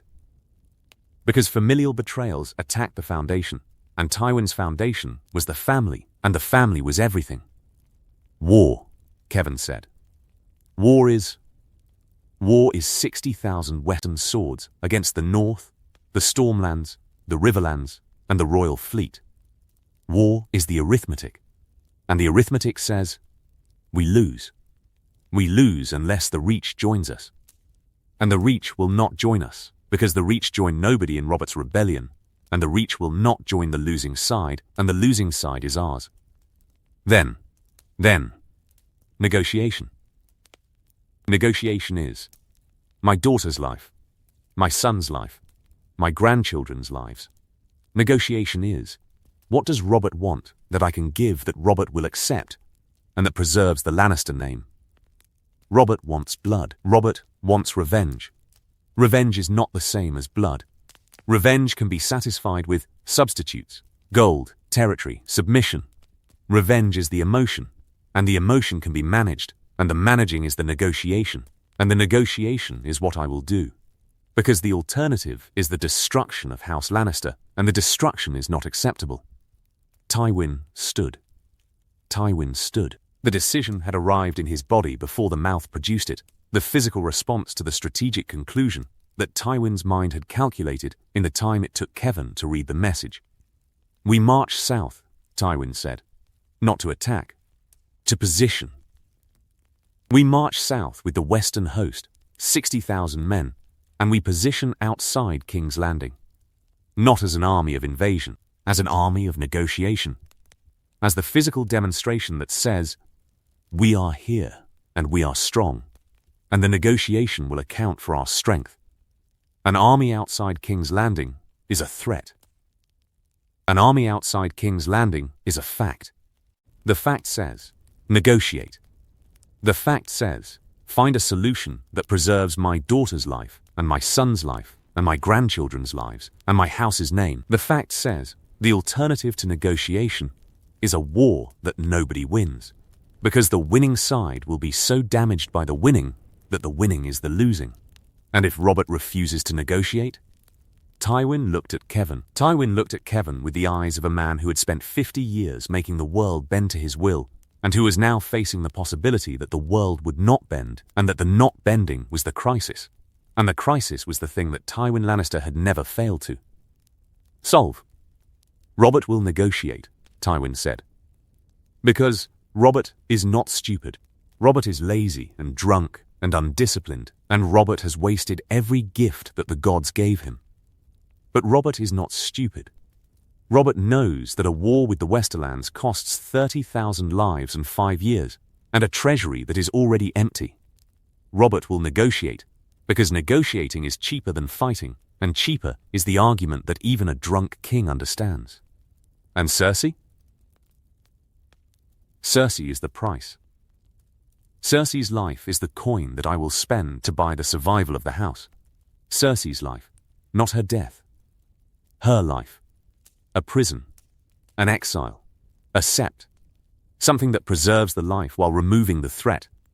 Robert can have the humiliation. Robert can have the public denouncement.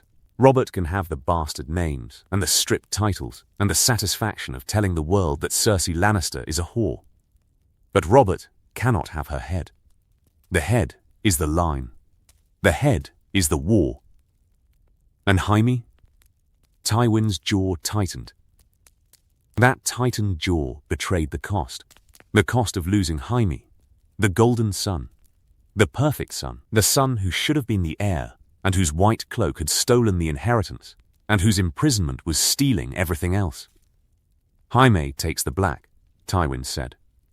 The wall, the Night's Watch, the oath that strips everything, name, inheritance, claims. Jaime on the wall is Jaime alive. Jaime alive is acceptable. Jaime dead is Jaime. Dead is war. Jaime dead is war. And the war is the destruction. And the destruction is the thing I will not permit. The Lannisters survive. Kevin, the Lannisters have survived for 4,000 years. The Lannisters survived the Andals and the Targaryens and the Rains and Robert's rebellion. The Lannisters will survive this.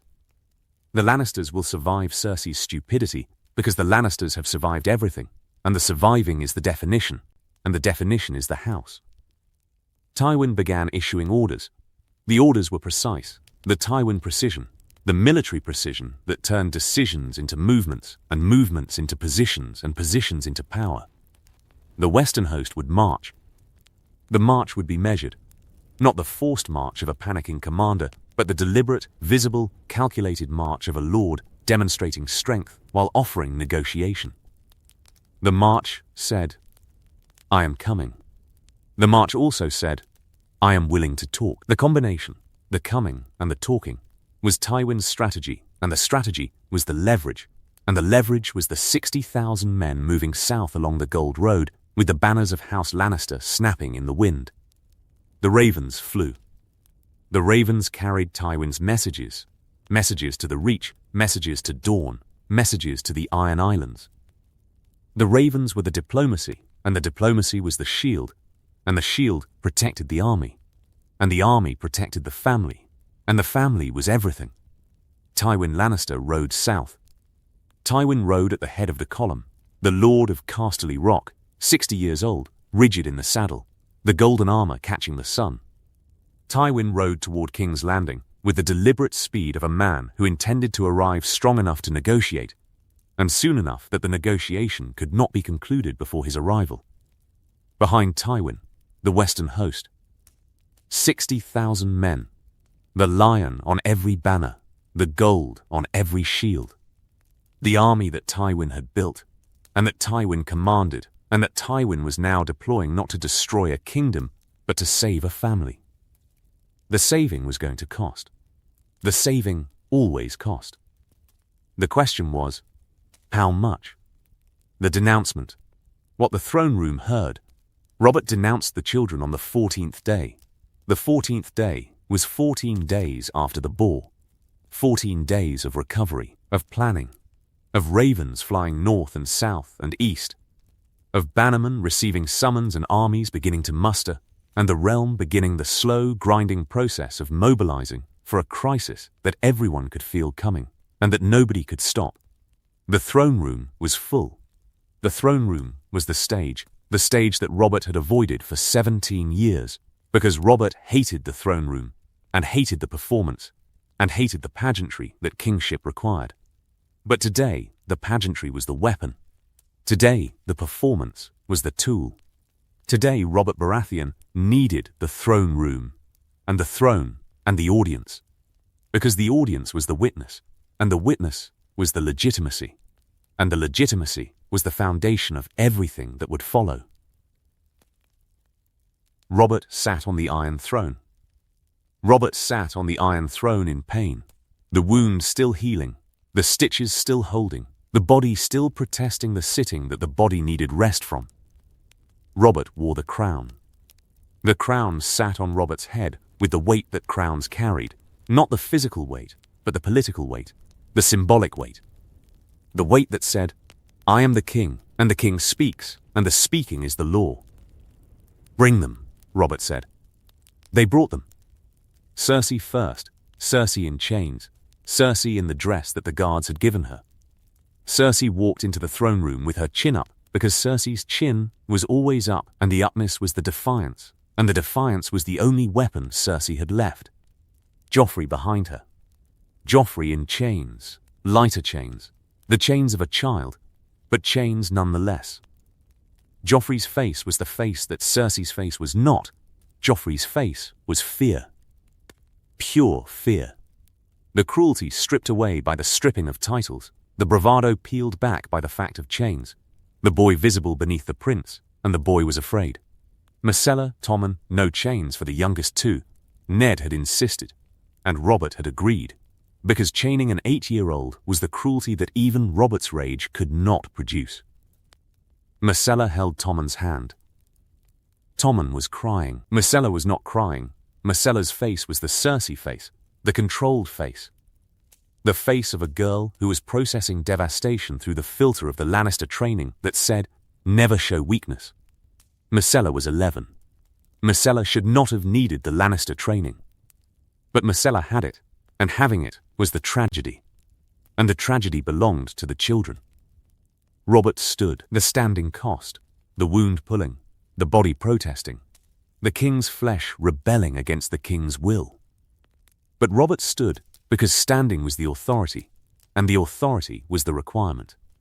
"The court will hear the following decree," Robert said. The voice was the king's voice, not the Robert voice that drank and cursed and told stories about the trident, but the formal voice, the crown's voice, the voice that Robert used so rarely that the court had nearly forgotten it existed. The children known as Joffrey Baratheon, Myrcella Baratheon, and Tommen Baratheon are hereby stripped of the Baratheon name. These children are not the children of Robert Baratheon, king of the Seven Kingdoms. These children are the products of an incestuous union between Queen Cersei of House Lannister and Sir Jaime Lannister of the Kingsguard. The throne room inhaled. The throne room, every lord, every lady, every knight and servant and hanger-on, inhaled with the collective gasp of a room, hearing the truth that rumour had whispered and that the crown had now screamed. The gasp was the sound of a kingdom learning that its princes were bastards, and its queen was an adulteress, and its succession was a lie, and the lie had been the foundation, and the foundation had just been removed. Cersei did not gasp. Cersei stood in her chains and looked at Robert, and Cersei's face did not change, because Cersei's face had been prepared for this moment since the moment the guards put the chains on, and the preparation was the armour. And the armour was the Lannister pride that said, "They can strip the name, but they cannot strip the blood, and the blood is Lannister, and the Lannister blood does not bow." Joffrey Waters, Robert continued, using the bastard name, using the name that bastards born in the Crownlands received. The name was the weapon, the word Waters landing in the throne room like a blade, The word replacing Baratheon and the replacement stripped identity, a public execution of an identity. Joffrey Waters is stripped of all claims to the Iron Throne. Joffrey Waters will be sent to the Wall to serve in the Night's Watch. The Crown offers this as mercy, the mercy that spares the boy's life in recognition of the boy's age and the boy's ignorance of his parents' crime. "I'm not going to the Wall," Joffrey screamed. The scream was the boy breaking through the fear, the cruelty reasserting, the instinct that said, "I am a prince, and princes do not go to the Wall, and the going is the insult, and the insult demands a response. I'm the prince.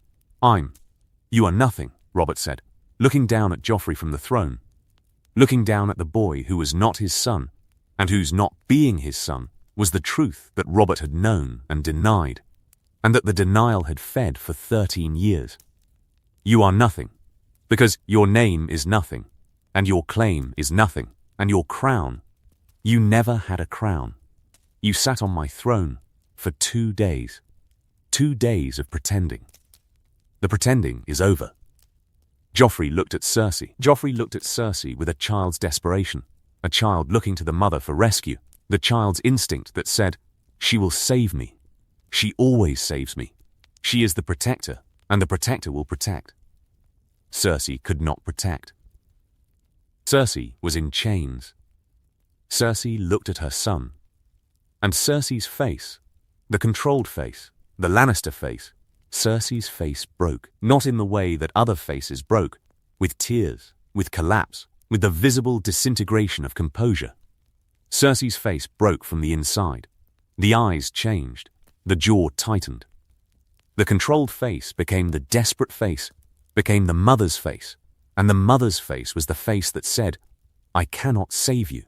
I cannot save you." And the not saving is the failure, and the failure is the punishment, and the punishment is worse than the chains. Myrcella Waters and Tommen Waters will be placed in the care of the faith, Robert continued. The voice steady, the voice holding, because the voice was the tool, and the tool did not waver. Myrcella to the silent sisters, Tommen to a sept. The faith will provide for their education and their protection. The children are innocent of their parents' crimes. The Crown recognizes this innocence. The Crown provides for this innocence through the mercy of the faith. Tommen was sobbing. Tommen, the 8-year-old, the gentle boy, the boy who loved cats and who flinched at violence, and who was now standing in a throne room listening to a king tell him that his name was a lie, and his father was not his father, and his mother was a criminal. Tommen was sobbing, and Myrcella was holding him, and Myrcella's face was the face that broke the throne room, the face of an 11-year-old girl holding her sobbing brother, while a king, who was not their father, stripped their names and their futures and their identities. Ned watched from beside the throne. Ned watched, and Ned's face was the face that Ned wore when the right thing felt like the wrong thing, and the discomfort raised a question. Is this justice? Is the stripping of children justice? Is the punishment of children for the crimes of parents the law or the cruelty? And how far apart are the law and the cruelty when the law is applied to 8-year-olds? Queen Cersei Lannister. Robert said. Last, the last name.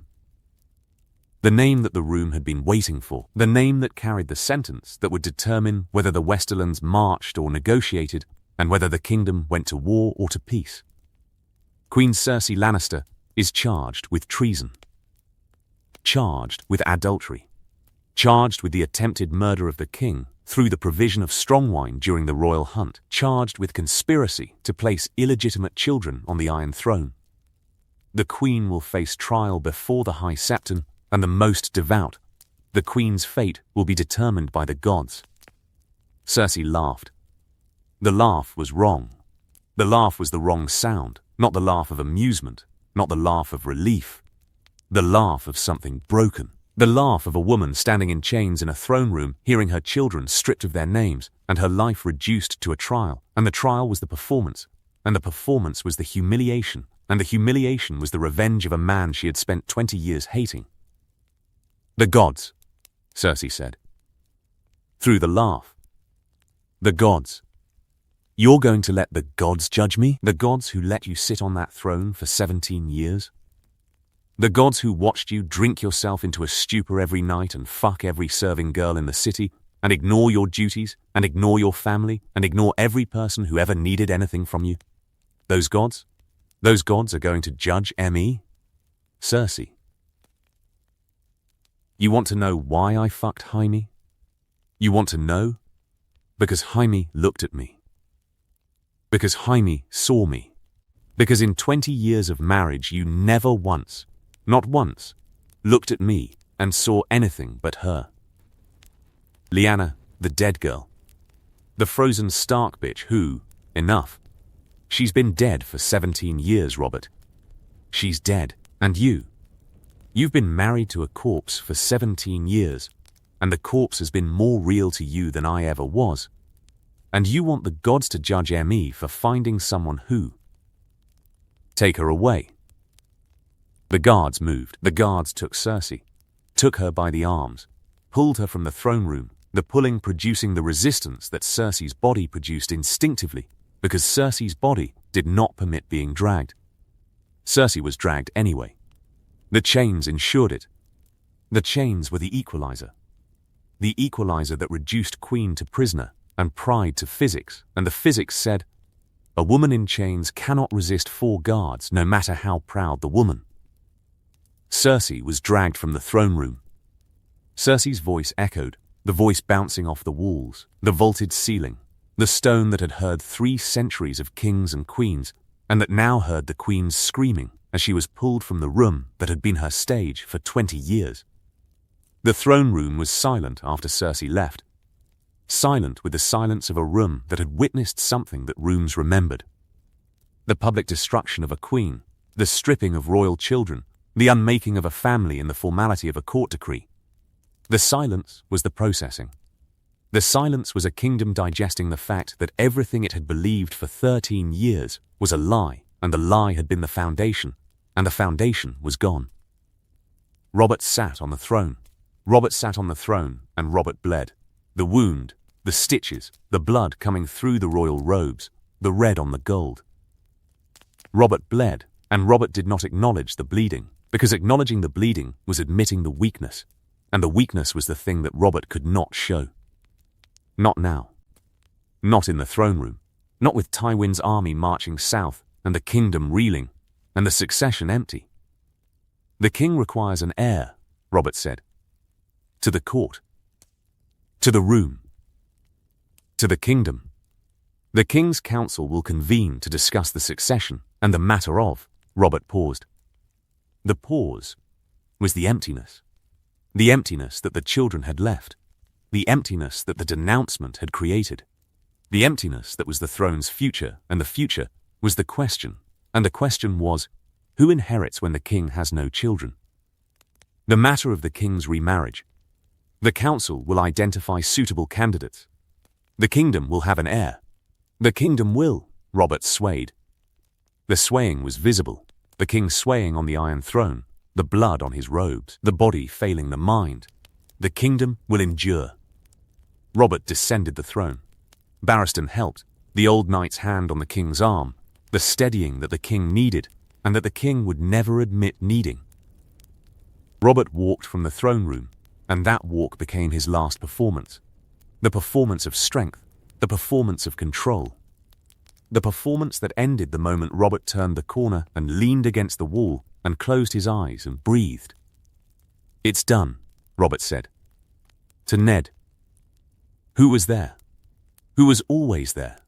The hand at the king's side, the friend at the friend's side, the honest man in the dishonest city holding up the king who could not hold himself. It's done. Now, Tywin comes. Tywin is already coming. The ravens say 60,000 men on the Gold Road. 60,000. And we have 30,000 northerners. 15,000 from the Stormlands, more coming. 10,000 Riverlanders. Stannis' fleet. Call it 60,000 with more to come. Even now. The longer we wait, the stronger we get. The North is mustering. The Vale may join. The Vale. Lysa is unpredictable. But Jon Arryn's bannermen are not. The Vale Lords remember their duty. Duty. Everyone remembers duty. Nobody remembers the man who has to enforce it. Robert opened his eyes. Robert looked at Ned. Robert's face was old, not the old of years, but the old of exhaustion. The old of a man who had just performed the hardest thing he had ever performed, and whose performing had cost, and the cost was visible. Was it right? What I did in there. Was it right? It was necessary. That's not the same thing. No, it's not. Robert nodded. Robert nodded because the nod was the acceptance. The acceptance that right and necessary were not the same thing, and that the difference between them was the space where kings lived, and the space was uncomfortable, and the discomfort was the job, and the job was the crown, and the crown was heavy, and the heaviness was the truth. Wine, Robert said. The maesters, wine, Ned. I just disinherited 3 children, called my wife a whore in front of the court, and declared a war that I'm not strong enough to fight. I need wine. The maesters can go piss in the black water. Ned brought wine. Because Ned understood that some battles were worth fighting, and some were. Not in the battle over Robert's wine was the battle that Ned had lost 17 years ago, and that Ned would continue losing, because some losses were permanent, and Robert's drinking was the permanent loss that the friendship survived by ignoring. Robert drank. The king drank in the corridor outside the throne room, leaning against the wall, bleeding through his robes, with his oldest friend holding the cup, and the wall holding the king, and the kingdom holding its breath. The spider. What Varys knew. Varys visited Ned on the 16th day. Varys arrived in Ned's chambers, the chambers in the Tower of the Hand, the chambers that Ned had returned to after the Black Cells, and that Ned occupied with the discomfort of a man sitting in the same room where his guards had died, and whose dying had stained the stones, and whose stains had been cleaned, but whose cleaning could not remove the memory. Lord Hand. Varys said. The perfumed voice, the soft steps. The eunuch's entrance, silent, smooth, the entrance of a man who moved through the Red Keep like water through stone, finding every crack. Lord Varys. I come bearing gifts. Information. The only currency I possess. Your currency bought my imprisonment. You stood in the small council chamber while Cersei seized the court, and you said, I said what I needed to say to remain alive and positioned. If I had opposed the Queen, I would have joined you in the Black Cells, and a spider in the Black Cells catches no flies. I remained free so that I could be useful now, when the usefulness matters. Useful. Tywin Lannister's army is 16 days from King's Landing, 60,000 men. But the army is not the concern. The concern is the army behind the army. Behind the Reach. Mace Tyrell has been exchanging ravens with Tywin for a week. Tywin is offering, what Tywin always offers, a marriage. Margaery Tyrell to, well, to whom? That's the question, isn't it? Robert has no heir. Robert needs a wife. Tywin knows this. Tywin is offering the Tyrells the thing that the Tyrells want, a queen. A Tyrell queen, but not Robert's queen. Tywin is offering the Tyrells a different king, a different. Tywin is not marching to negotiate, Lord Stark. Tywin is marching to install. Tywin's offer to the Tyrells is, support me, and Margaery Tyrell marries Joffrey. Not Joffrey Waters, Joffrey Baratheon. The legitimate Joffrey. The Joffrey that Tywin intends to restore by force. Ned processed. Ned's processing was the northern processing. Slower than the southern, more thorough, less flashy, producing conclusions that were solid where the southern conclusions were quick. Tywin was not coming to negotiate. Tywin was coming to reverse. Tywin intended to put Joffrey back on the throne, by force, by alliance, by the combination of Western swords and Reach ambition that said, the denouncement was the crime. The children are legitimate. The king is the liar. Can he do that? With the Reach? Yes. With 60,000 Western swords and 80,000 Reach swords? Yes, 140,000 men against Robert's, what? 60? 70? We've heard with Vayun warmed that a Dexter sign fuffer and all field in sar substration. And people that takes of mead extremis. It furred. Die Farnse Finchen stelde zichzelf them John Brain. The Wormsviege of Phil Artsed Falder went out extade for the Hex Jans and down, distinct siftic styles. 70. Robert has the right. Robert has the right. Tywin has the numbers. The contest between right and numbers is, well, it's the history of Westeros, isn't it? The Targaryens had the right. Robert had the numbers. The numbers won. Robert had the right at the Trident. Robert had the army at the Trident. The right was debatable. It's always debatable. Rights are the stories that winners tell about why they won. The actual winning is done by swords, not stories. Ned looked at Varys. Ned looked at Varys with the Stark assessment, the assessment that measured men against the standard of trustworthiness, and that found most men lacking, and that found Varys more lacking than most, because Varys's trustworthiness was the trustworthiness of a man who served no master, and whose masterlessness was the freedom, and the freedom was the danger. Why tell me this?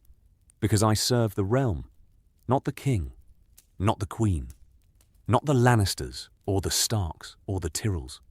The realm. And the realm is best served by a king who knows his enemies' plans before the enemies arrive. The realm is best served by stability.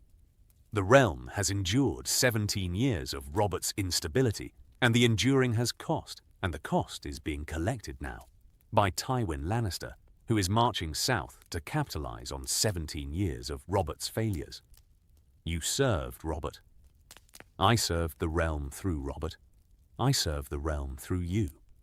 I serve the realm through whoever holds power, because power held is stability maintained, and stability maintained is the realm served.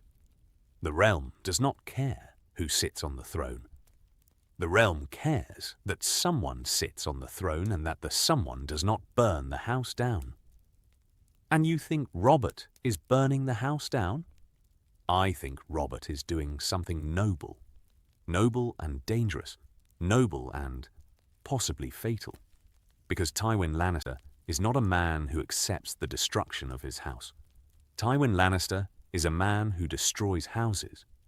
And Robert is strong, but Robert is wounded and drunk and surrounded by enemies he cannot see, and allies he cannot trust, and the combination is the crisis. And the crisis requires. What does the crisis require? The crisis requires speed. Muster faster. Move faster. Reach the Tyrells before Tywin does. If the Reach joins Robert instead of Tywin, if the Reach can be convinced that the winning side is Robert's side, then Tywin's 60,000 face, 200,000, and the facing is the math, and the math is the surrender. And how does Robert reach the Tyrells? Robert offers what Tywin offers, a queen, Margaery Tyrell, married to Robert Baratheon, the Tyrell girl on the throne that the Tyrell girl was designed for. The Tyrells get what the Tyrells want, a queen, a position, a place, and Robert gets what Robert needs, 80,000 Reach swords and the alliance that makes Tywin's march suicide instead of strategy. Ned processed. The processing produced the conclusion that politics always produced, the conclusion that was ugly and practical and correct. Margaery Tyrell, Robert's new wife, the marriage that would save the kingdom and produce the heir and seal the alliance that would destroy Tywin's calculation. Robert will need to agree to this. Robert will agree to anything that involves a young, beautiful woman and the destruction of Tywin Lannister. Robert's enthusiasms are predictable. The enthusiasm for wine, for women, and for revenge. These are the levers that move Robert Baratheon. Pull them. You make the king sound like a puppet. I make the king sound like a man. Men are moved by their desires.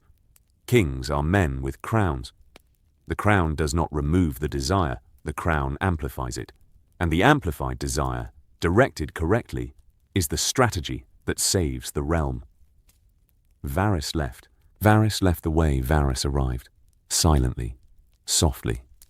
The spider retreating into the web that the spider had woven across the Red Keep, and that the spider was now offering to Ned Stark as a gift. The gift was poisonous. All of Varys's gifts were poisonous. Poisonous because they worked. Poisonous because they were correct. Poisonous because the correct thing and the honourable thing were not the same thing, and Ned Stark was now being asked to choose between honour and survival, and the choosing was the job, and the job was Hand of the King, and the Hand of the King was the man who made the choices that the king could not. Ned sent a raven to Highgarden.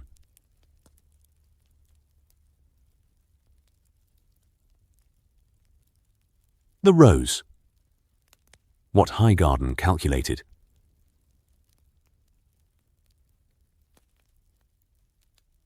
The raven from King's Landing reached Highgarden on the 18th day, and the raven from Harrenhal had reached Highgarden on the 16th.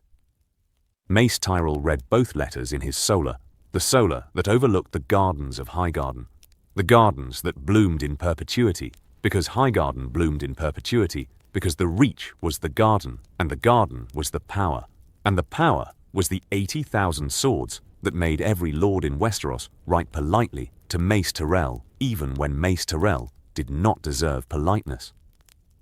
Mace read Tywin's letter first. Tywin's letter said, "Support me, and your daughter marries Joffrey. Support me, and the Tyrells get a queen.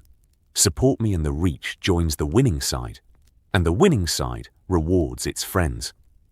Mace read Ned's letter second. Ned's letter said, "The king offers marriage.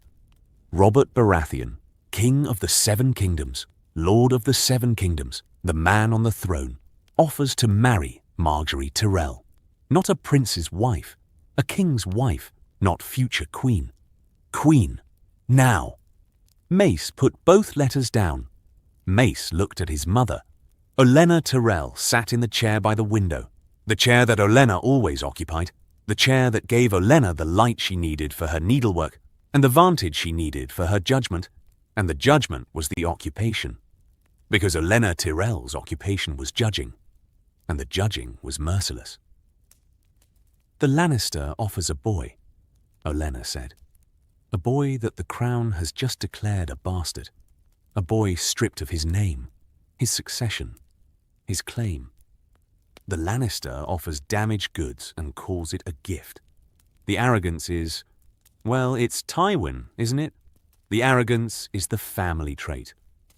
Tywin has 60,000 men marching toward a city that has 70,000 men defending it, with more arriving from the north every day. Tywin has the arithmetic of a man who has already lost and who is now trying to convince others to lose with him. The question is not what Tywin offers. The question is what Robert offers and what Robert's offer is worth. Robert offers Margaery. Robert offers the throne. Robert offers Margaery the position that every Tyrell has wanted since Aegon the Conqueror burned our king on the field of fire and left us stewards instead of kings. Robert offers the crown, the actual crown, not the promise of a future crown through a bastard boy, the crown itself, placed on my granddaughter's head by a king who sits on the throne today. Robert is...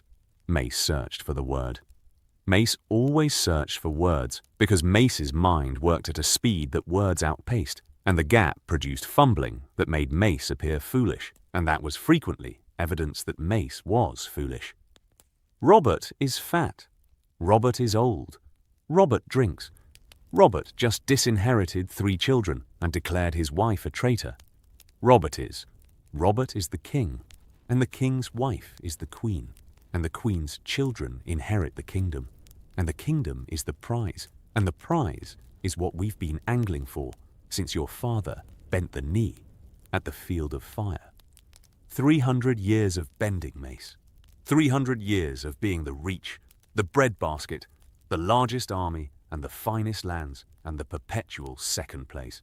300 years of watching Baratheons and Lannisters and Targaryens sit on the throne that our numbers should have purchased, and our gold should have bought, and our blood should have earned. Margaery is 16. Margaery is perfect. Margaery is young and beautiful and fertile and charming and every other quality that a king's wife requires. Margaery will give Robert sons, real sons, black-haired sons, Baratheon sons with Tyrell blood and Tyrell connections and Tyrell ambition. And those sons will inherit the throne. And the throne will have a Tyrell sitting behind it, whispering, guiding, shaping. The way I shaped your father. The way I will shape this. Mace considered.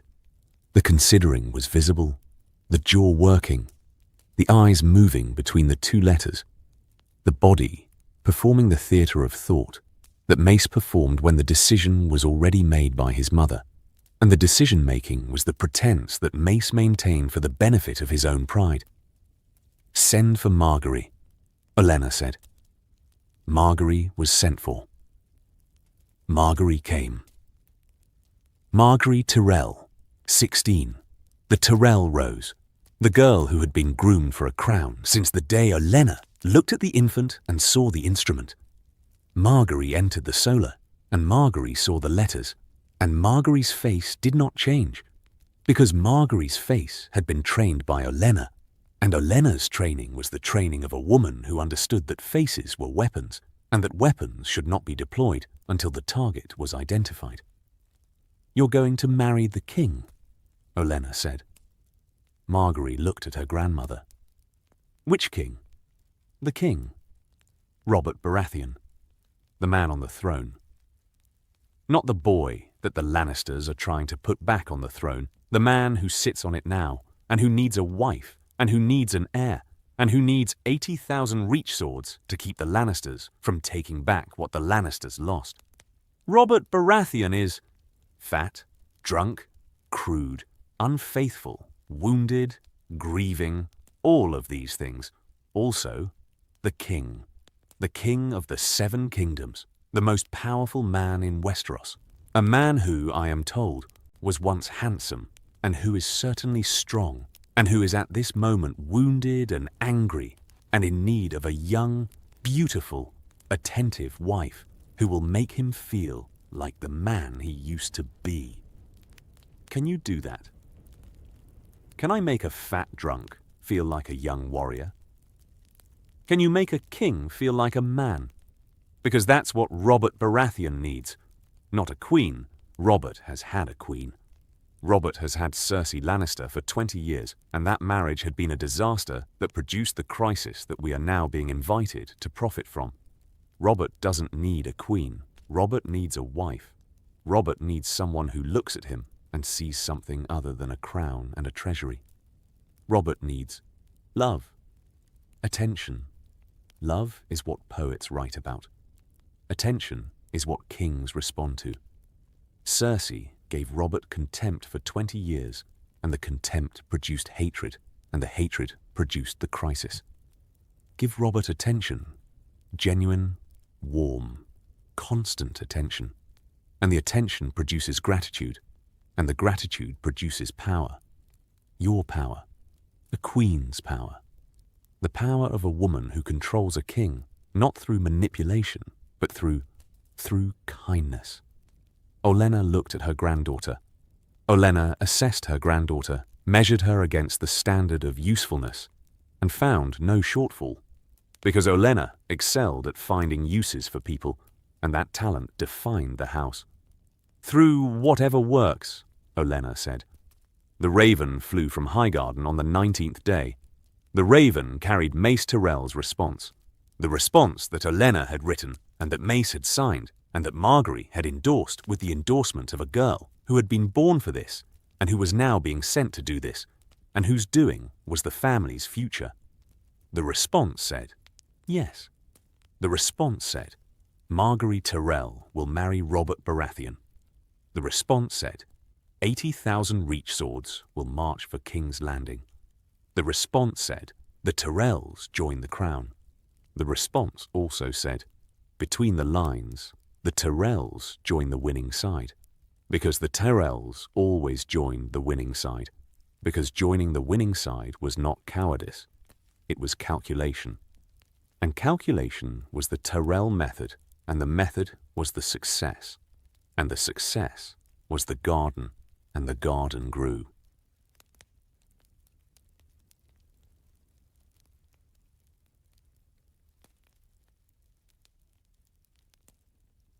The MP, what Tyrion saw coming.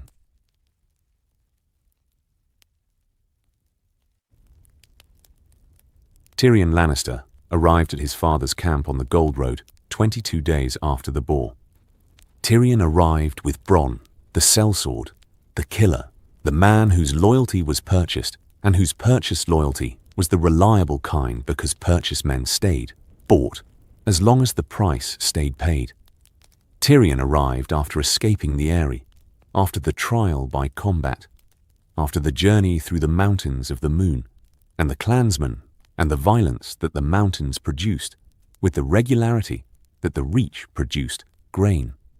Tyrion rode into the camp, and Tyrion saw the army, 60,000 men, the western host, the lion on every banner, and Tyrion felt the dread, not the fear. Tyrion Lannister did not feel fear, because fear was the luxury of men whose bodies could run, and Tyrion's body could not run, and the not running was the condition, and the condition had produced its own substitute for fear, which was understanding. Tyrion understood danger. Tyrion read danger the way Meisters read books, fluently, rapidly, with the comprehension that other men brought to swordplay. And what Tyrion read in the camp was disaster. Tyrion was brought to his father's tent. The tent was enormous, the command tent, the Lord's tent, the tent that Tywin occupied with the austerity that Tywin brought to everything because Tywin did not waste. And the not wasting was the discipline, and the discipline was the army, and the army was the tent. "Father?" Tyrion said. Tywin looked at Tyrion. Tywin gave Tyrion the look, the permanent Tywin look, the gaze that Tywin had levelled at his youngest since Tyrion was born, and that Tyrion had endured since Tyrion was born, and that said, "You exist. I acknowledge the existing. The acknowledgement is the maximum. You escaped the Eyrie. I was released. Trial by combat. Bronn fought for me. Lisa Arryn threw us out through the moon door, the figurative door, not the literal one. The literal one would have been shorter. Your sister has destroyed the family. The sentence was delivered with the flatness that Tywin used for sentences that other men would have screamed. The flatness was the fury, the Tywin fury, which did not manifest in volume or violence, but in compression, in the reduction of an enormous rage to a sentence so controlled that the control itself was the weapon. "I've heard," Tyrion said, "Cersei and Jaime, the children, Robert's denunciation, your sister fucked her brother and produced 3 bastards and sat them on the throne and then tried to murder the king and then got caught. Your sister accomplished what no enemy of House Lannister has accomplished in 4,000 years, the destruction of our name, not through war, not through siege, through stupidity. Father, I warned her, I told her, do you know what I told her? I told her to be careful. I told her that the risk was, and she said, we're careful. Careful is not conceiving 3 children with your brother while your husband is in the next room. Careful is not..." Tywin stopped. Tywin controlled himself. Rage was a luxury that Tywin Lannister does not indulge because indulgence is weakness, and weakness is Cersei. "What are you planning?" Tyrion asked. "I am marching south with 60,000 men. To do what? To negotiate. 60,000 men marching to negotiate. The most expensive negotiation in the history of Westeros. The most expensive negotiation is cheaper than the cheapest war. War costs lives. Negotiation costs pride. I can rebuild pride. I cannot rebuild the dead. And if Robert won't negotiate..." Tywin looked at Tyrion. The looking was different from the usual Tywin to Tyrion looking, different because the looking contained something that Tyrion had rarely seen in his father's eyes, which was uncertainty. Not doubt, Tywin Lannister did not doubt, but the acknowledgement that the outcome was not predetermined, that the calculation had variables that the calculator could not control, that Robert Baratheon wounded and furious was not the same as Robert Baratheon fat and drunk, and the difference was the danger. Robert will negotiate because Robert has no choice. Robert's treasury is empty. Robert's army is unmustered. Robert's wound is healing, and Robert's anger is not. And a king who is angry and healing is more dangerous than a king who is healthy and drunk, because the anger gives the healing a purpose, and the purpose gives the king a direction, and the direction is toward us. You sound like you admire him. I admire survival. Robert Baratheon survived a boar and survived his wife and survived his own indolence. Robert Baratheon is the cockroach of kings, impossible to kill, impossible to improve, impossible to reason with, and currently sitting on a throne that we are marching toward with 60,000 men who cannot actually take the throne because taking the throne requires defeating the man on it, and the man on it has the north and the stormlands and the riverlands and probably the reach by now. The reach has not. The reach has. Father, the reach has. You sent a raven to Mace Tyrell offering Joffrey. Robert sent a raven to Mace Tyrell offering himself.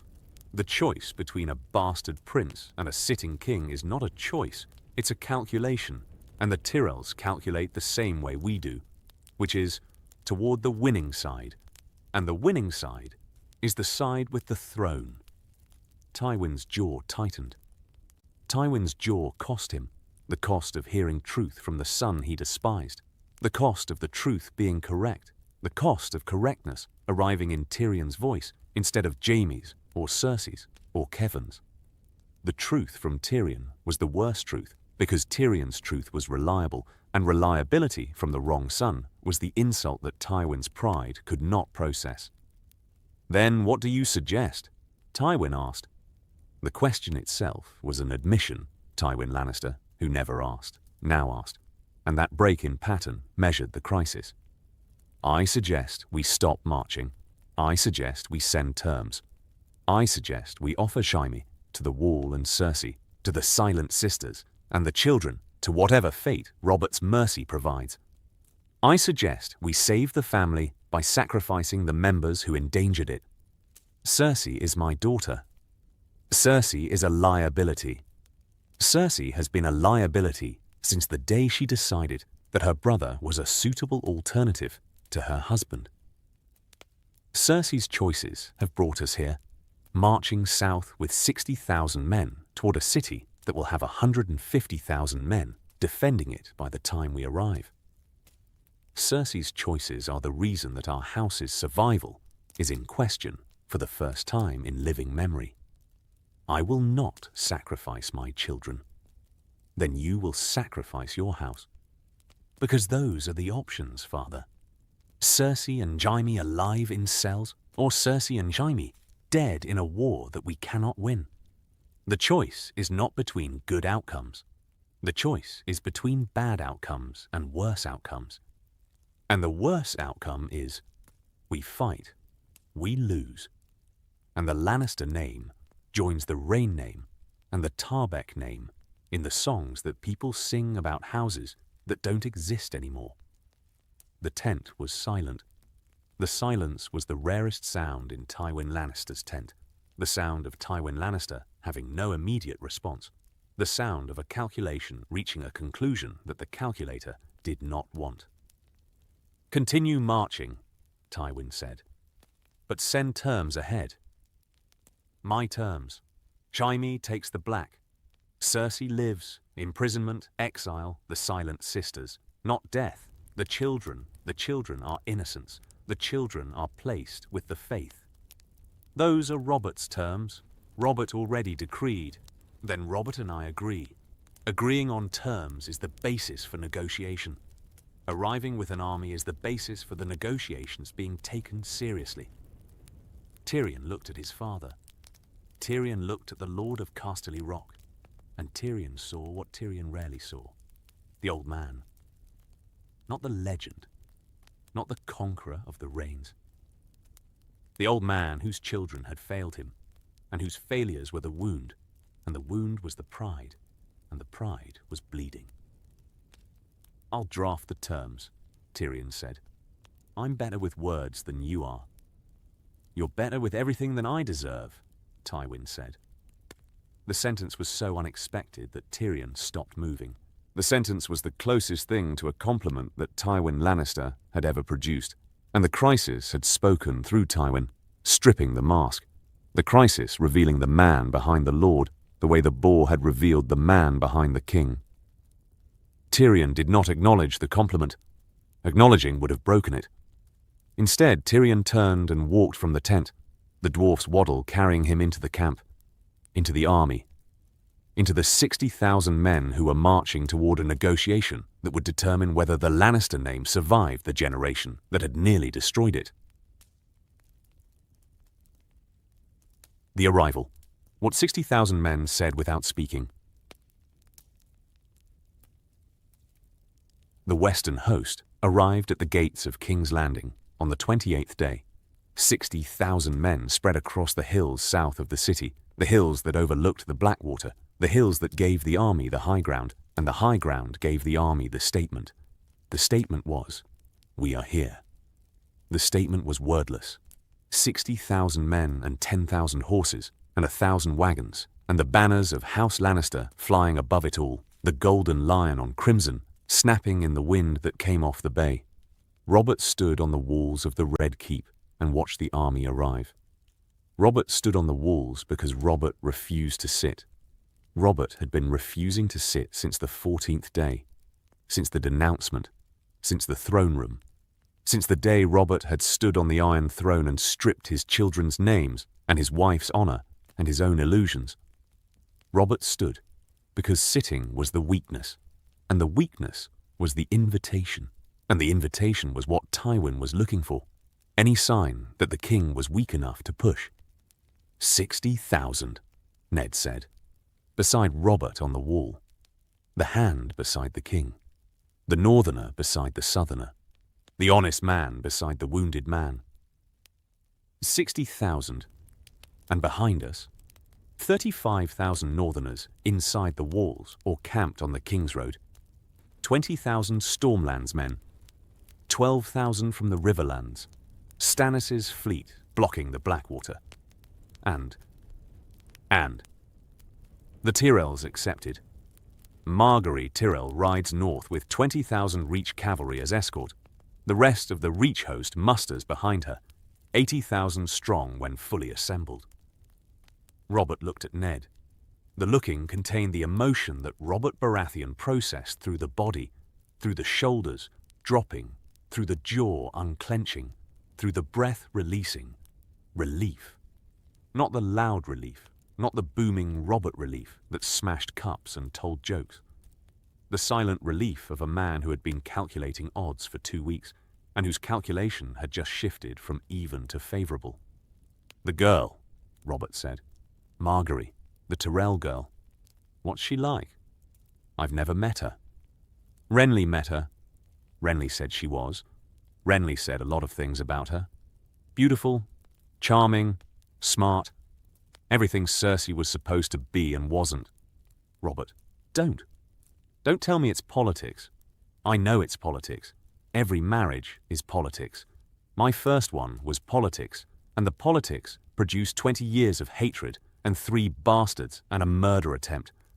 At least this one comes with 80,000 swords and the destruction of Tywin Lannister's plans. We're not destroying Tywin. We're containing Tywin. I want to destroy him. Destruction is the war. Containment is the peace. You need peace, Robert. You need time. Time to heal. Time to remarry. Time to produce an heir. Time to rebuild the council and the treasury and the alliances that Cersei's arrest has damaged. Destruction feels better. Containment works better. You sound like John Arryn." John Arryn was right about most things. John Arryn was right about everything, and nobody listened, including me. Robert looked back at Tywin's army. The army was setting camp. The organized, efficient camp that Tywin's discipline produced. The tents going up in rows, the cook fires starting, the army performing the domestic rituals that armies performed between marches and battles, and that made 60,000 men look less like a killing force and more like a city built overnight. "He's not going to attack," Robert said. "No. He's here to negotiate. He's here because Tywin Lannister would rather negotiate from strength than negotiate from absence. The army is the chair. Tywin is sitting in his chair. And you're standing on your wall. And I'm standing on my wall. The wall versus the chair. The wall wins, Ned. The wall always wins. The wall wins when the wall has enough men, and enough food, and enough time. We have the men. We have the food. The question is, do we have the time? Time for what? Time for the Tyrells to arrive. 20,000 Reach cavalry are 12 days south. When they arrive, when Tywin looks at 150,000 men defending King's Landing, the negotiation changes.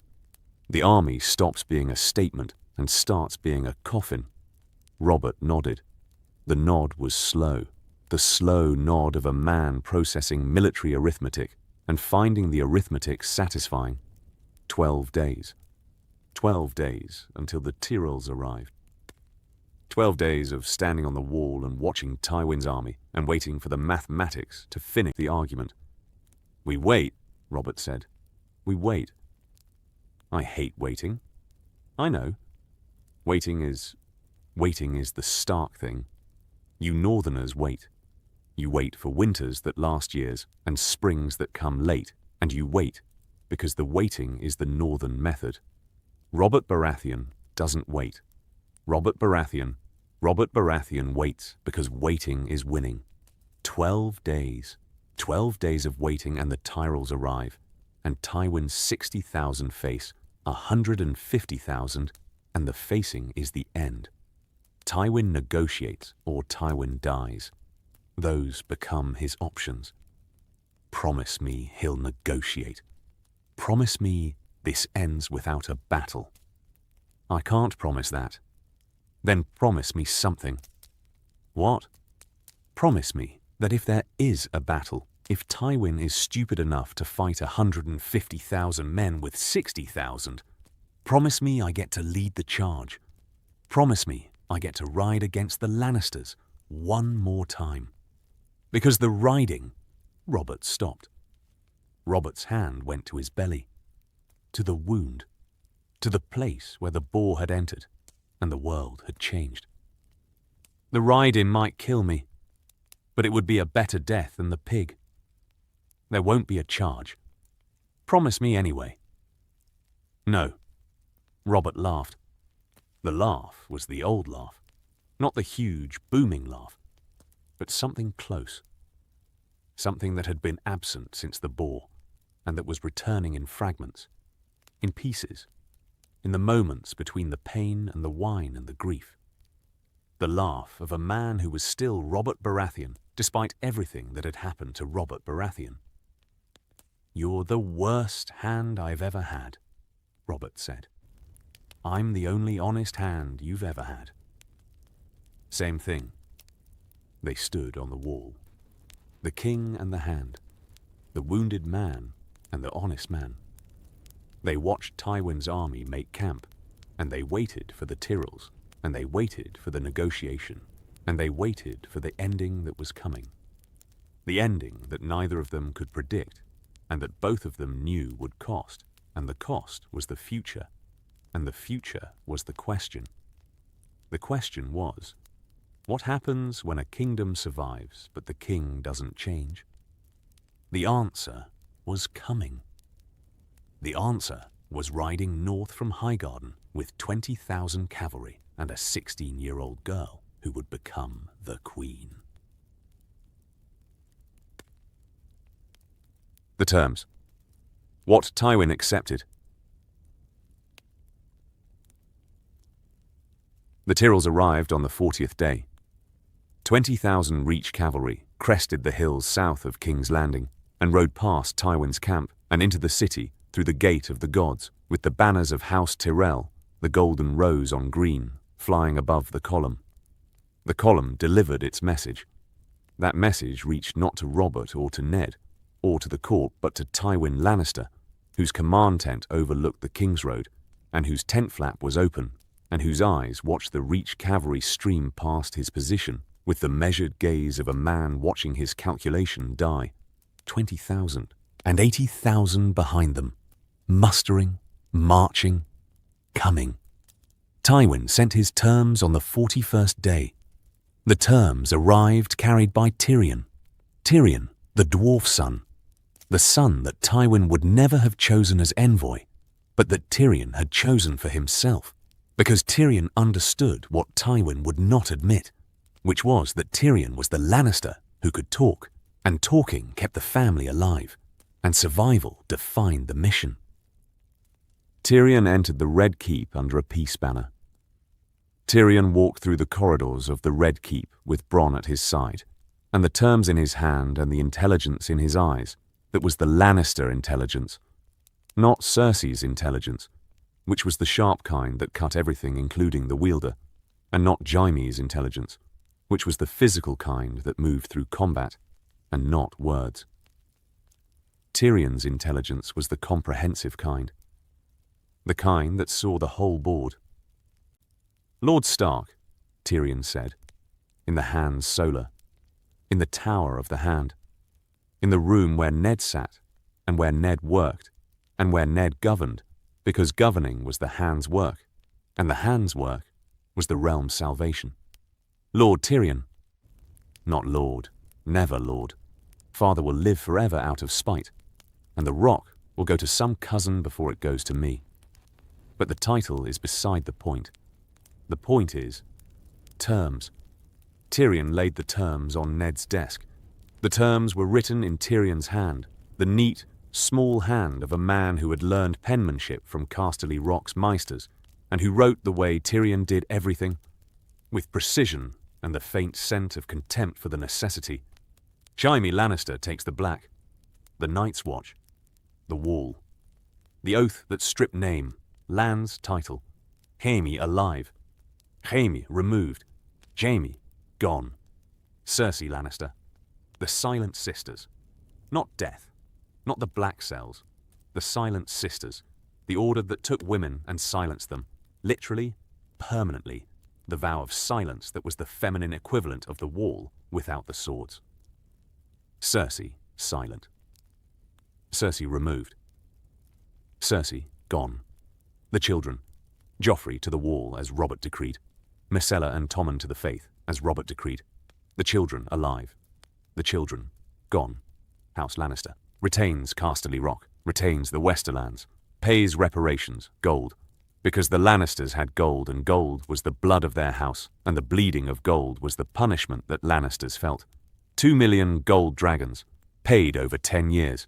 The payment was the penance, and the penance was the price, and the price was the survival.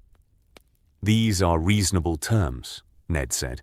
"These are surrender terms that my father has dressed up as reasonable terms.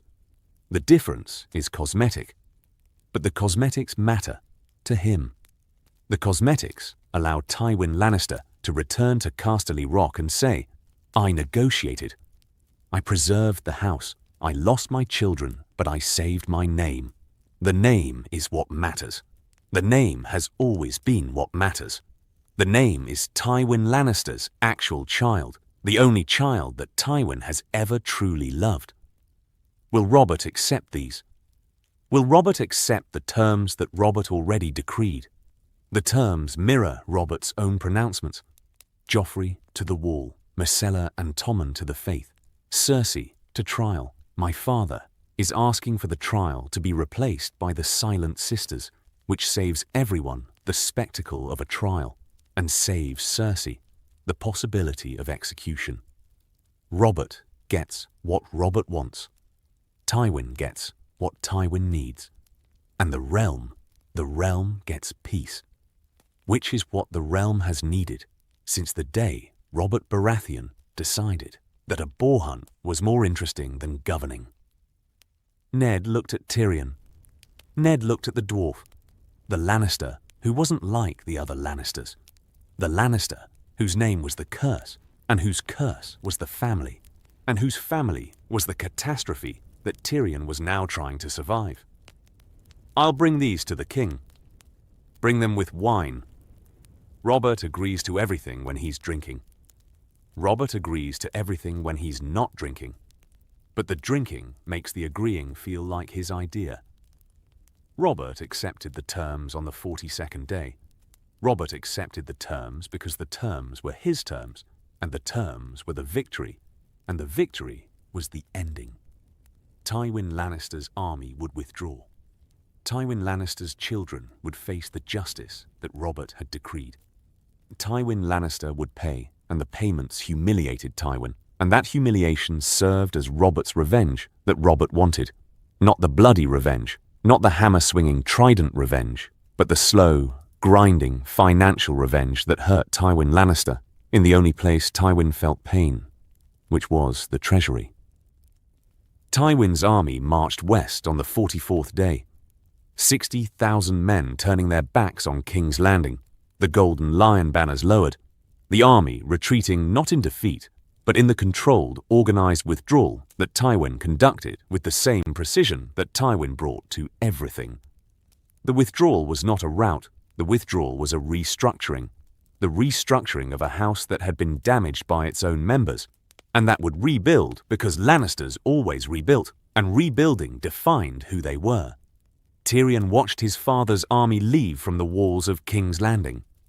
Tyrion watched, and Tyrion stayed. Stayed because Tyrion was the Lannister envoy, and the envoy's work was not finished, and the work was: ensure the terms are honoured, ensure Cersei reaches the Silent Sisters, ensure Jaime reaches the wall, ensure the children reach the faith, ensure the gold begins to flow. Tyrion stayed because staying was the duty. Also, Tyrion stayed because leaving meant returning to his father, and his father was a place that Tyrion had spent 30 years trying to escape, and that Tyrion would never fully leave because fathers were prisons and prisons were permanent. The crown. What survival cost? Robert Baratheon married Margaery Tyrell in the Great Sept of Baelor on the 50th day after the Boar. The wedding was not the grand affair that Robert's first wedding had been, not the spectacle that Robert's marriage to Cersei had produced, with the tournaments and the feasts and the political theatre that weddings in Westeros required. The wedding was smaller. The wedding was faster. The wedding served a practical purpose, producing a queen and an alliance and an heir in waiting with the efficiency that the crisis demanded. Margaery wore white. Margaery smiled. Margaery did everything that a bride was supposed to do with the grace that Olenna had trained and the warmth that was either genuine or manufactured so well that the difference was academic. Margaery stood beside Robert, and Margaery said the vows, and Margaery became the queen, and the crown's weight settled on Margaery and lifted House Tyrell from the perpetual second place to the throne itself. Robert wore the crown. Robert wore the robes. Robert stood at the altar, and Robert said the vows, and Robert looked at Margaery, and Robert saw youth, beauty, the absence of contempt, the absence of the looking through him that Cersei had perfected and that Cersei had deployed for 20 years as the weapon of a wife who hated. Margaery looked at Robert, and the looking was warm, and the warmth was the balm, and the balm was the thing that Robert needed, and that Robert did not deserve, and that Robert would eventually ruin. Because Robert was still Robert. The wound healed. The wound that the boar had opened, the tusk wound, the belly wound, the wound that had nearly killed the king. The wound healed. The masters announced, healed. The stitches removed. The scar remained. The long, ugly scar across Robert's belly. The scar that Robert would carry for the rest of his life, and that Robert would show to anyone who asked, and to many who didn't, because the scar was the story, and the story was the boar, and the boar was the mythology that Robert added to the collection of mythologies that Robert used to avoid the present. The wound healed, but Robert did not change. Robert drank. Robert drank because Robert had always drunk, and drinking remained his one constant, an addiction, and the addiction was the companion that had outlasted every friendship and every marriage and every loyalty. Robert drank, and drinking brought the familiar disappointment. The disappointment Ned felt watching his friend pour wine down his throat in the same quantities and with the same desperation that Robert had poured wine before the boar, and that the boar had failed to cure. The boar had woken Robert up. The boar had produced the fury and the clarity and the 9 days of decisive action that had unmade Cersei's coup and freed Ned from the dungeons and denounced the bastard children and called the banners and won the standoff with Tywin.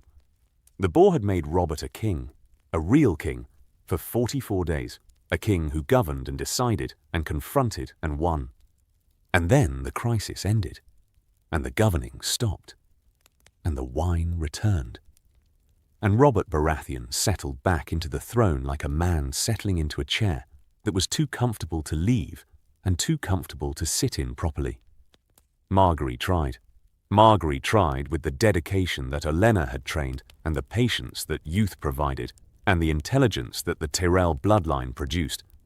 Margaery attended Robert. Margaery listened to Rob's stories, the Trident, the rebellion, the wars that Robert had fought when Robert was young and strong and sober. Margaery laughed at Robert's jokes. Margaery sat beside Robert at feasts, and Margaery touched Robert's arm, and Margaery performed the attentions that Cersei had refused. Robert responded. Robert responded because the attention was the drug, and the drug was new, and the newness was the novelty, and the novelty produced the warmth. Robert was warmer. Robert was kinder. Robert was, for a time, the version of Robert that Robert might have been if Lyanna had lived, and the grief had never arrived, and the drinking had never started. For a time. The time was short. The time was the time that novelty lasted, before the novelty became the routine, and the routine became the resentment, and the resentment became the absence. Robert's absences grew, the hunts that lasted weeks, the drinking that lasted days, the women who were not Margaery, and whose not being Margaery was the betrayal that Robert committed, because betrayal was Robert's method, and the method was the marriage, and the marriage was the repetition of every mistake that Robert had made with Cersei, except that Margaery bore it better, because Margaery had been trained to bear it, and Olenna's training served as armor, and the armor held because the Tyrells built to last. Margaery conceived.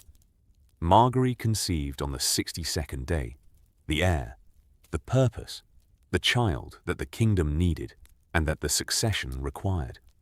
Margaery conceived, and the conception was the triumph that secured the alliance and the throne and the future. The conception was announced and the kingdom celebrated, and the celebration was the relief of a realm that had been holding its breath since the boar, and that could now exhale, because the exhale was the heir, and the heir was the future. Robert celebrated by getting drunk. Robert celebrated everything by getting drunk. The celebration was the excuse, and the excuse was the bottle, and the bottle was the friend, and the friend was killing Robert Baratheon as surely as the boar had tried, and more reliably, because the bottle did not miss by 2 inches. The bottle hit every time. Ned watched. Ned watched from the Hand's chair, from the council table, from the corridors of the Red Keep, where Ned walked and worked and governed, because governing was Ned's job, and Ned's job was the kingdom, and the kingdom needed governing, because the king could not be relied upon to govern himself. Ned watched Robert drink. Ned watched Robert eat. Ned watched Robert grow larger, the belly expanding again, the body reclaiming the fat that the boar had temporarily removed, the king's body returning to the shape that the king's appetites demanded. Ned watched, and Ned felt the familiar disappointment, the disappointment of a friend watching a friend fail, and the failure being the choice, and the choice being the one choice that no friend could change. "You should eat less," Ned said, one evening in Robert's chambers. The two of them. Wine for Robert. Nothing for Ned because Ned drank sparingly, and the sparingly was the discipline, and the discipline was the North. You should talk less. I'm your hand. You're my conscience. You're the voice in my head that says, eat less, drink less, be better. And I hear the voice, Ned. I hear it. Robert drank. I just can't make myself obey it. The Boar taught me nothing. The Boar taught me that I can bleed and live, and that the living is the punishment, because the living is the throne, and the throne is the job, and the job is the daily grind of being something I'm not. I'm not a king, Ned. I never was. I was a soldier who won a war and sat down in a chair and couldn't get up. The chair held me. The chair holds me. And the chair. Robert put down the cup. The putting down was temporary. The cup would return to Robert's hand within minutes, because the cup returned to his hand with its own gravity, the gravity of addiction, and the addiction was the pull that Robert could not resist. The chair is comfortable, Robert said. That's the problem. The chair is comfortable and the wine is sweet and the girl is pretty, and why would I get up? Why would I be better? What does better get me? Better gets me more council meetings and more ravens and more problems from Dawn and the Reach and the Iron Islands and the endless, grinding, miserable business of running a kingdom that doesn't want to be run. The kingdom needs you. The kingdom needs you. The kingdom needs Ned Stark. The kingdom needs the honest man who does the work while the king drinks. That's the arrangement, Ned. That's what Jon Arryn figured out in the first year. The hand governs. The king exists. The existing is the job, and the job is the sitting, and the sitting is the chair, and the chair is comfortable, and the wine is sweet, and round we go. Ned looked at his friend. Ned looked at Robert Baratheon, the man who had killed Rhaegar Targaryen, who had overthrown a dynasty, who had walked into a throne room bleeding from a boar wound and screamed his son off the throne and freed his friend from a dungeon and stared down Tywin Lannister with nothing but fury and the remnants of a body that had once been the weapon. The man who had done all of that, who had been, for 44 days, the king that Robert was capable of being, and who had then returned to the wine and the food and the women because returning was easier than becoming, and becoming was the thing that Robert Baratheon could not do. I want to go home, Ned said. The sentence sat. The sentence was the admission that Ned had been carrying since the dungeon, since the standing on the wall, since the watching of Robert drink and the watching of Robert fail, and the watching being the exhaustion that the watching produced. Home, the North, Winterfell, my children, Catelyn, the cold, the home. You promised me you'd stay. I've stayed. The crisis is over. The Lannisters are contained. The Tyrells are allied. Your wife is pregnant. The succession is secure. The kingdom is governed. By me, as it has always been governed. By hands who do the work while the king sits in the chair. If I leave, you'll find another hand. You'll find another honest man to sit in the tower and do the work that the crown requires. Or you won't. And the kingdom will be governed by whoever fills the chair. Another Littlefinger, another schemer, another man who tells you what you want to hear instead of what you need to hear. Nobody tells me what I need to hear, except you. Then stop making it so hard to tell you. Robert laughed. The old laugh, not quite the full Robert laugh, not the hall-filling, cup-smashing, earthquake laugh that shook the tables. A smaller version, a tired version, a version that acknowledged the joke and the truth inside the joke and the sadness inside the truth. 1 more year, Robert said. Give me 1 more year, until the baby, until the heir, until Margaery, until everything is settled. 1 more year, then go. Go to Winterfell. Go to the cold. Go to the gods and the trees and the snow. Go home. 1 year. 1 year. and then I'll let you go. And then I'll try, Ned. I'll try to be what you want me to be. I'll try to be the king. I'll try to... Don't try. Do. Trying is all I have. Doing is the Stark thing. Doing is the thing that Starks do because Starks are built for doing. Baratheons are built for fighting, and the fighting is over. And the doing is the part we never learned. Ned stayed. Ned stayed because Ned had promised, and Ned had promised. And promises were oaths, and oaths were honor, and the honor was the code. And the code was the definition of Ned Stark. Ned stayed, and Ned governed, and Ned did the work that the kingdom required, while Robert sat and drank and ate and existed. Ned stayed, and Ned carried the secret that sat beneath every conversation and every council meeting and every evening with Robert and the wine.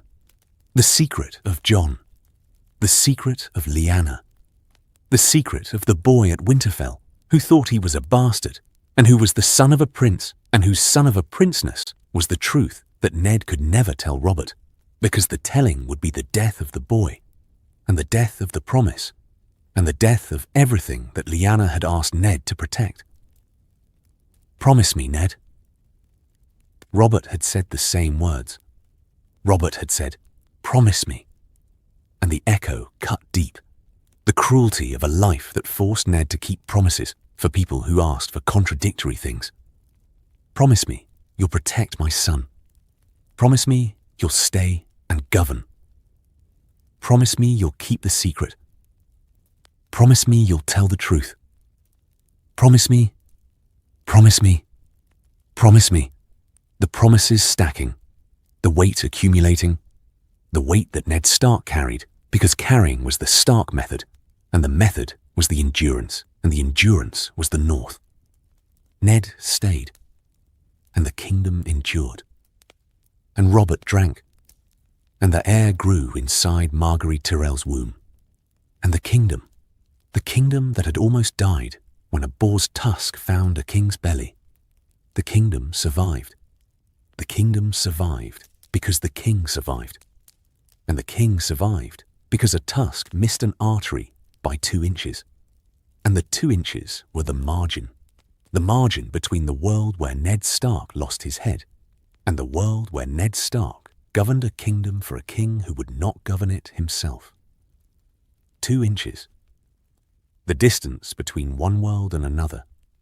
The distance between death and survival. The distance between a kingdom that burned and a kingdom that stumbled forward, drunk and wounded and led by a man who could not stop being what he was.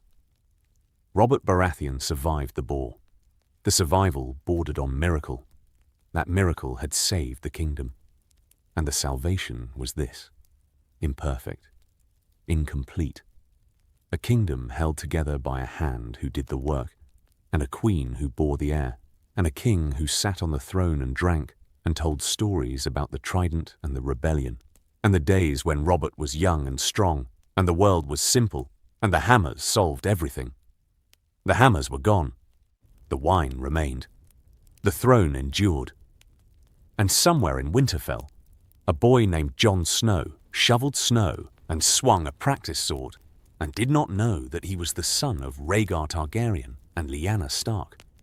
Did not know that the man he called father carried the secret that connected everything: the rebellion, the throne, the boar, the queen, the children, the war that almost was, and the peace that barely held. The boy did not know. The father did not tell.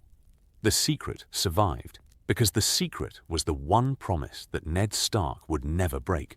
Not for Robert, not for the kingdom, not for the truth that Ned Stark valued above everything except the people he loved. Promise me, Ned. He promised. He kept the promise. He carried it north, carried it home, carried it back to Winterfell where the cold preserved everything, even secrets, even promises, even the weight that honest men carry when the world makes honesty the heaviest burden. The kingdom survived Robert Baratheon. Robert Baratheon survived the Boar. And the surviving, both survivals, the kingdoms and the kings, was the story. Not the story of triumph, not the story of the hammer and the trident and the rubies in the water. The story of endurance, the story of a kingdom that stumbled forward because stumbling was better than falling, and falling was what kingdoms did when kings died too soon, and hands lost their heads, and the truth stayed buried in black cells instead of walking free. The truth walked free. The kingdom stumbled on. The king drank. The hand governed. The queen smiled. And the boar was dead. Killed by Barristan Selmy's sword on a forest floor on a morning when the world changed. The world changed. Not enough. Never enough. But enough to survive. That was the story. That was what 2 inches bought. Survival. Imperfect, insufficient, stubborn survival. The Baratheon way.